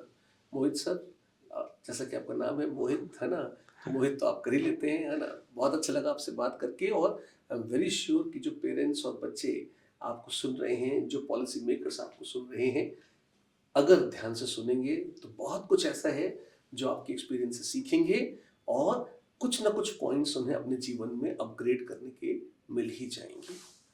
एक छोटा सा दोहा है कबीर का, कबीरा संगत साधु की, ज्यों गंधी का वास। गंधी मतलब जो सेंट्स बेचता है, जो इत्र बेचता है, परफ्यूम बेचता है। कबीरा संगत साधु की, अब हो सकता है आप कहें कि मैं तो साधु नहीं हूं, लेकिन हाँ सज्जन पुरुष है। तो कबीरा संगत साधु की, ज्यों गंधी का वास, जो गंधी कुछ दे नहीं तो भी वास सुवास। अगर किसी परफ्यूम बेचने वाले के पास आप बैठते हैं, हो सकता है वो आपको कुछ न दे, तो भी खुशबू तो बिखरती है आसपास, है ना। तो उसी खुशबू के साथ अगेन हम फिर मिलेंगे एक बार। आइकॉनिक टीचर्स ऑफ इंडिया, ये एक ऐसी सीरीज है जिसमें हम भारत के एजुकेशनल एथॉस को रीडिस्कवर करने की कोशिश कर रहे हैं। अपनी वैल्यूज जो हैं, जो हमारी अपनी क्लासिकल भारतीय वैल्यूज हैं, उसमें रूटेड एक सिस्टम अपने मॉडर्न कॉन्टेक्स्ट में। हम इतिहास की नहीं, हम वर्तमान की बात कर रहे हैं। इतिहास से पाथेय लेकर हम अपने वर्तमान जो भी हमारा अभी प्रेजेंट कॉन्टेक्स्ट है उसमें क्या इनपुट्स दे सकते हैं कि हमारा फ्यूचर ओरिजिनल, ब्राइट और अच्छा बन सके। भारतीय शिक्षा को डेडिकेटेड है हमारी ये series the iconic teachers of India. So the key thing is have analytical mind. खुद अपनी बुद्धि से विश्लेषण करें, सोचें, और शायद ये सबसे अच्छी सलाह है जो एक क्लासिकल और आइकॉनिक मैथ्स के टीचर आपको दे सकते थे। The iconic teachers of India series में we have had a wonderful chat with MD sir. Mohit sir, बहुत बहुत धन्यवाद, आपने वक्त दिया, बात करी, and it has been a real absolute pleasure. Same here sir, thank you.